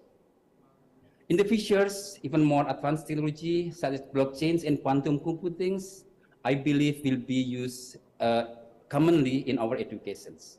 So, in short, technology has evolved from educational television to AR and VR, and it is expected to continue to evolve in the near futures. These evolutions has led to more personalized and flexible learnings, which is very good for our students, and also we expect it to lead in the even more innovative and effective way to use technology to improve our learning processes. The question is now, what kind of teaching and learning do we have?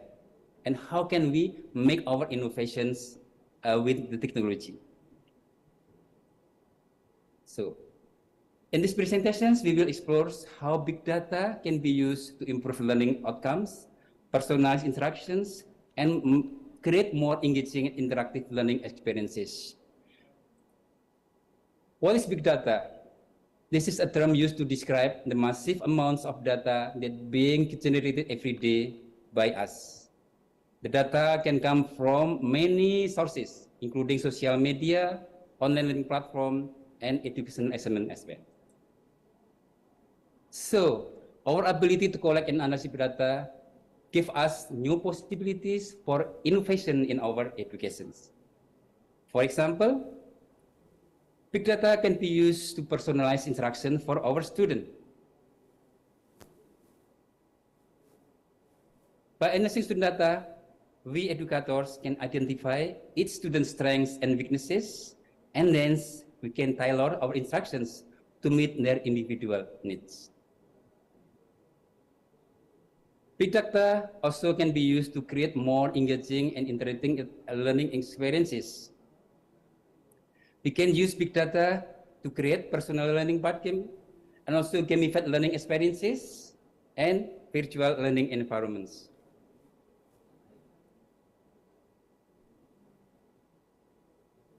And finally, by tracking student progress and identifying areas where they need more supports, we can follow up them, we can provide them students with the necessary support, and finally, we can help them to improve their learning outcomes.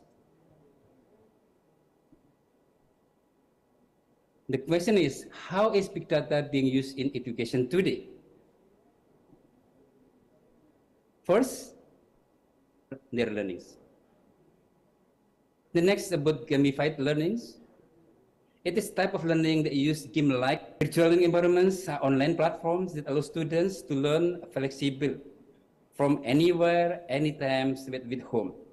This platform can use big data to track student progress, provide personal feedbacks, and create interactive learning experiences. Technology can be misused so that the hacker can steal the data and use it inappropriately. Second one is about data literacy. This is another challenges because not all teachers can, familiar and be able to use the data. Therefore, our educators need to be data literate in order to effectively use big data. This means that they need to understand how to collect, how to analyze, and how to interpret big data. And finally, of course, the cost is also the big challenge for us. Yeah. Use and also share, and furthermore, we believe that big data has the big potential to revolutionize the way we teach, the way we learn. Yet, as we shared before, there are also big challenges. However, I believe in the near futures, with the solid collaborations, with the abundance of technology, and by addressing these challenges properly, all educators can use big data to improve learning outcomes, to personalize their instructions, and finally, create more engaging, interactive learning experiences. I believe for the next presenters, Dr. Krisadze and Dominics will provide us with more detail how the innovation in this era using ChatGPT and other generative AI in our educations. Finally, I would like to thanks to the committee, and here's some references that we can use for our presentations. And now I would like to give back our screens to the moderators. Mas Agus, thank you so much. Assalamualaikum. Thank you so much, Dr. Wahyudi. Ladies and gentlemen, Bapak and Ibu, now we reach in the Q&A session. For participants who come to UNS Tower, you can directly ask questions by raise your hand, and then the committees will help to give the mic to you, and you can directly ask a question to the speakers. And also for the participants who join in the Zoom meeting, you could also ask a direct question also by raising your hand in the Zoom meeting. And I also already read some of the question in the chat box, so I will help you to ask the question later on, or you also could ask the question directly. So we will open the Q&A session for the 3 questions for 3 speakers. Bapak and Ibu, any questions?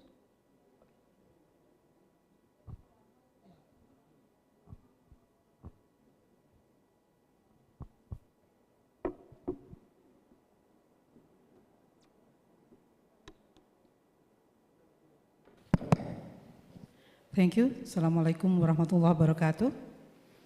My name is Eka Yunita from Universitas Islam Ash-Shafi'iyah. I would like to ask the question to Mr. Dominic. Mr. Dominic, I'm interested in your highlights regarding transforming attitudes to learning and teaching. We are aware that now we are in the disruption area, which is also influenced the way how we educate and what to educate to our students. As Mr. Krisachai said, ChatGPT makes our lives become simple and easier. From World Economic Forum, I read that there are 10 ultimate skills that people or students should have or should be trained. 2 points of them are agility and resiliency. Okay. Agility and resiliency, I think it is also needed to be trained and transferred. Perhaps in this case you could also explain us to what extent these skills are needed to be trained to the students, and what's your idea regarding this issue? Thank you.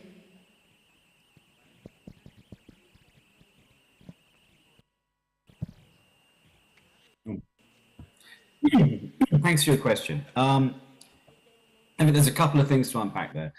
First of all, the whole ChatGPT, AI, this has all happened very, very quickly. And the implications for education, a lot of that focus has been academic integrity. Well, students will just get ChatGPT to write essays for us. I think, as the second speaker was saying, though, actually ChatGPT is about, it's kind of like having a research assistant. In the same way that we use referencing software, we don't write out long pages of references anymore like we used to. We have Mendeley or Zotero or whatever to write references for us. I think an awful lot of the job of research can be helped with ChatGPT or AI.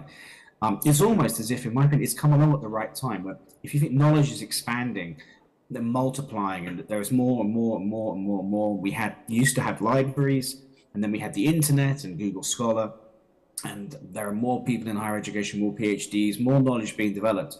How do you access that? How do you find your way through that? You can't read everything anymore. And so AI can actually help us to do things like literature reviews, so the sort of donkey work of academia. And why not? But the thing about ChatGPT and AI is that it doesn't generate new knowledge. It's taking from what is already there, as the 2021 thing. You know, it's up to 2021. and then, you know, because it doesn't have access to the internet anymore. But it's always going to be only ever using and working off what's already there. So the creativity element, the new ideas, I think anyway, it's still going to be the job of people. So it's about working with it. It's like a new tool. It's like having a car or an airplane.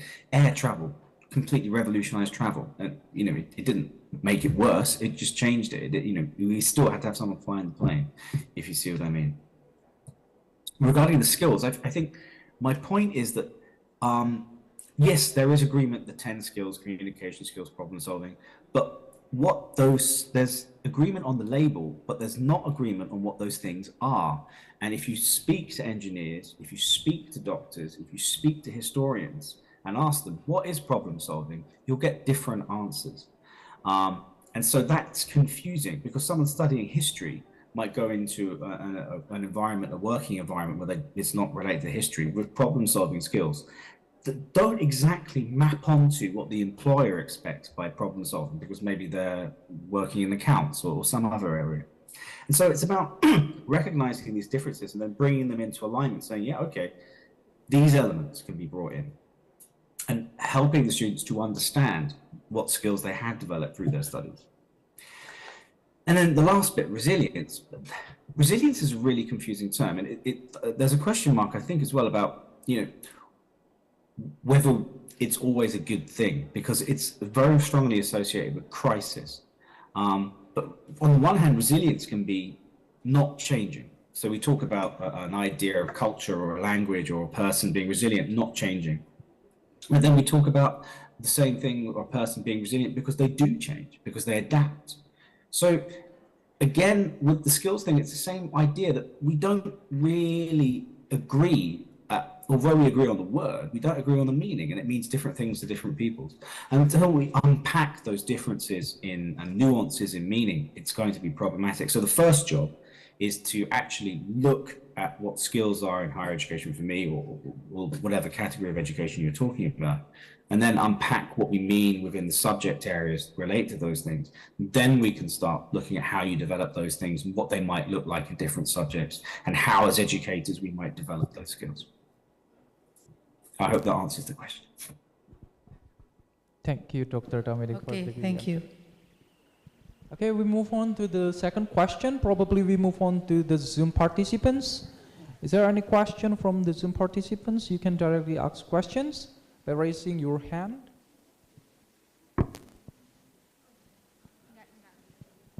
Okay, if there is no question from the Zoom meeting, probably from the room.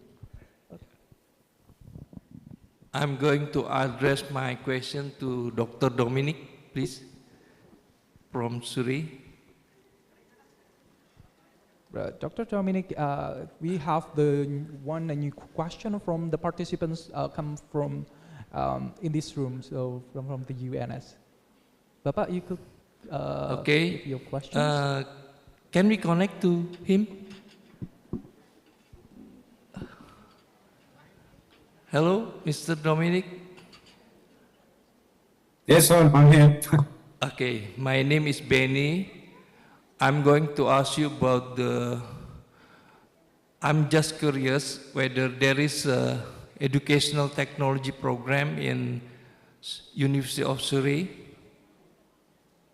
And then the second question, maybe could you explain, can educational in which extent educational technology contribute to STEM education? Okay. And then the third question is about you talk about the sprint design, right? Yeah. Could you please explore more about sprint design? Thank you. Yeah, I think the second and the third question are going to be answered in the same way. So I think that a really good way of teaching technology and STEM is by using a design sprint methodology to create teaching interventions. So, for example, we used game design as an approach in a sort of a design sprint in Vietnam, where we talked with teachers and we talked about, basically using cards. How could you create a lesson where pick a subject, biology, pick a year, year 3, and how could you teach it using a game, traditional game X? So, for example, how would you teach biology to 12-year-olds using Monopoly? And then you could design a lesson around that. So, for example, they came up with a thing using the periodic table and having like a periodic table going around a Monopoly board and a game like that. So the key, and this is the design sprint idea, I suppose, is by using the people who are involved, using the stakeholders, the teachers, the students, to come up with ideas that are going to be relevant culturally, locally, with the facilities that they have. So you don't need to invest loads of money in new computers and new technology, but you actually use what's already there. And it's about rethinking, how can I use the materials that we have and the stuff that we've got here to teach these new ideas. And if you look at the ACES website, we had a competition where different teachers in Southeast Asia were teaching STEM in particular, using frugal materials, recycled materials. And the videos are on the website. One teacher in, I forget where it was now, came up with a way of teaching how semiconductors work using a maze that they built in the playground. And it's a fascinating thing. So the answer to your question is, how does it work? Work with people, with teachers, with students, and you prototype ideas. How do I want to teach this? I want to, the students to learn these skills. What are the elements that I can involve? What's the recipe? And then you test it. And if it works, that's great. If it doesn't, you test it again and you come up with something new. And that's the process. And your first question was about education technology. Yeah, we have an MA in international education. And there is a module on technology too, I think. So yes, we do have that, sorry. Thank you. Before,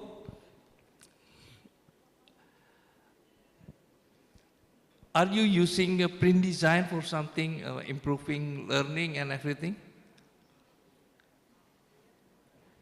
Yeah, so we are right now.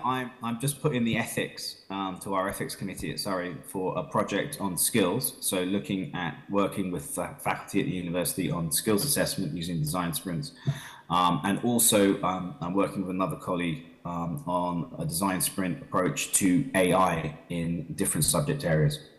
So again, working with different faculties about how AI can be used constructively in their course design and how they can. So again, it's like working with a bunch of history teachers, thinking about AI and coming up with the curriculum interventions to work with them. So from the participants' point of view, the teachers and the lecturers get ideas and work together. And from my point of view, I'm using the design sprint as a methodological approach. So I'll be analyzing the data coming out of that. And that's quite new. So there's not a lot of literature on using it as a method. There's a lot of literature on using it as a technique for innovation, but actually as a research method like focus groups or interviews, that's quite new. So that's where I'm going. Thank you. Okay, thank you. So we move on to the last question from the Zoom meeting. So Bapak Mehmet, are you here? Yes, I'm here. Yeah. Okay, thank you very much for the time. I would like to question to Dr. Dominic again. Hello, Dr. Dominic, how are you today? I would like to further about intrinsic motivation, because in our country we have lots of disturbing communication like gadget. This is disturb to our life, like for early childhood, adults, and so on. So how to growth especially intrinsic motivation for early childhood, because gadget is very disturbing to our life. Thank you very much for any question for you, and then that's right. Thank you very much. Yeah, thank you. I'm not sure if your question was the one in the chat. I've popped an answer in the chat anyway. And very quickly, I think the key to motivation to engagement across any level of education, from early childhood to adult education, is about creating ownership and mastery. So it's about designing curricula which scaffold expertise.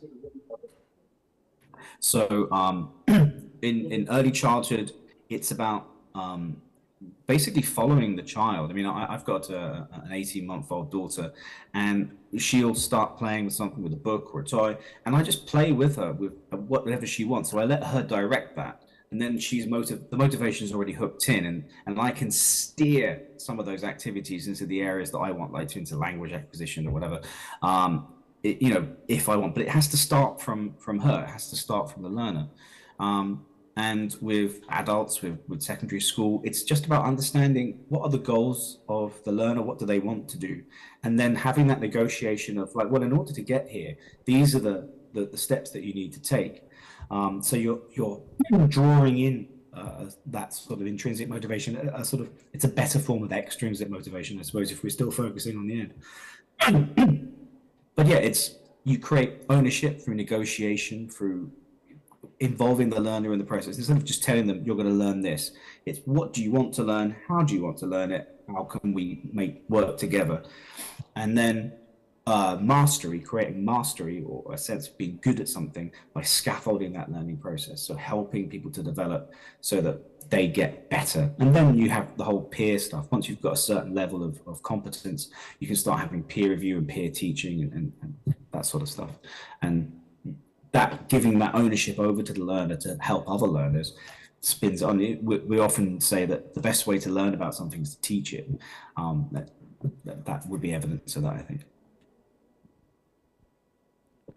Thank you for the answer. So before we close this session of the conference today, I would like to ask for all our speakers, Dr. Dominic, Dr. Kritsachai, and Dr. Wahyudi, would you like to give your final remarks of your presentation? Probably start from Dr. Dominic. I'll be brief because I feel as though I've talked a lot with the Q&A. I'd just like to say thank you very much for listening, and if you are interested in any of these things, please feel free to reach out. And it's been a pleasure. Thank you very much. Thank you. So we move on to Dr. Kritsachai. Would you like to give your final remarks? Sure. Thank you so much for giving me the opportunity to speak at this conference. The one thing that I would like to point out it's we need to know about the intellectual curiosity of the younger generations in order to develop their capability. The kids already have the good intellectual curiosity, and if we foster the intellectual curiosity, they will be developed into strengthen their capability. So if we can see that the kids, if they're interested in dinosaur, they will remember all the name of the dinosaur very easily. The way that we grow up, it feels difficult to remember. So instead of trying to build the student, to develop the student in the same way for everyone, so we need to assess the intellectual curiosity of every child and then try to find out the way to let them strengthen their intellectual curiosity into developing their character, their capability. Thank you so much. Thank you so much for Dr. Kritsachai, your final remarks. We move on to Dr. Wahyudi. Is it possible, Dr. Wahyudi? Dr. Wahyudi? Okay, probably he's still on the airport. So as we near at the end of our today's second session, I would like to express my gratitude to our distinguished speakers and all of you, our participants, for your valuable contributions. Before we conclude, I'd like to summarize the key takeaway from today's discussion. First is the developing the student skill, for example, communication skill, problem-solving skill through various technology, because it's a potentially reduce student learning anxiety to create more fun activities that contribute on student motivation. And the second, AI is a tool to facilitate and develop teacher and students' creativity and critical thinking by using generating AI, because AI requires teachers and student creativity and critical thinking to be creative. On behalf of organization team, I want to thank to everyone who made this possible. Your engagement, commitment to knowledge sharing are greatly appreciated. This is not the end of our session. We still have a parallel session after the break. Thank you for having me as a moderator for today's discussion. Have a nice day, and I'll give back to Master of the Ceremony. Thank you. Thank you very much, Mr. Surya Agung Wijaya, for the moderator for the second session of the plenary lecture.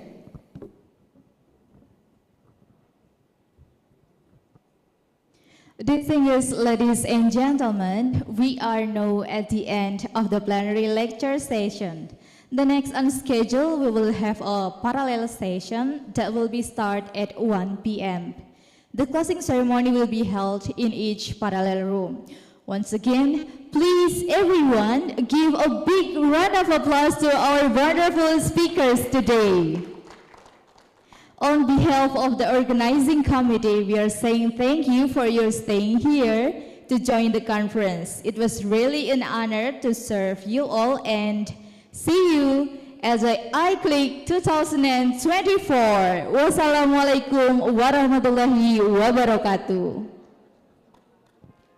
Kami persilakan kepada Bapak Ibu mungkin yang berkenan untuk foto bersama beserta dengan Bapak Ibu panitia. Kami persilakan untuk bergabung ke depan.